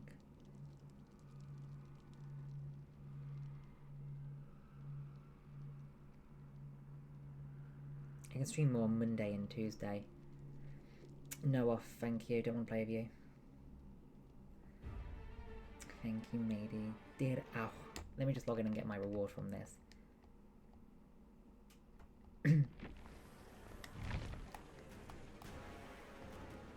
Sorry, Garrett.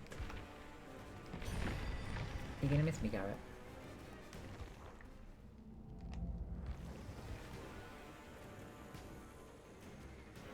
Don't sulk off. Don't sulk. Oh, guys, I hope you have a wonderful weekend. I really hope you guys have a lovely weekend. Have fun, relax, whatever you're doing.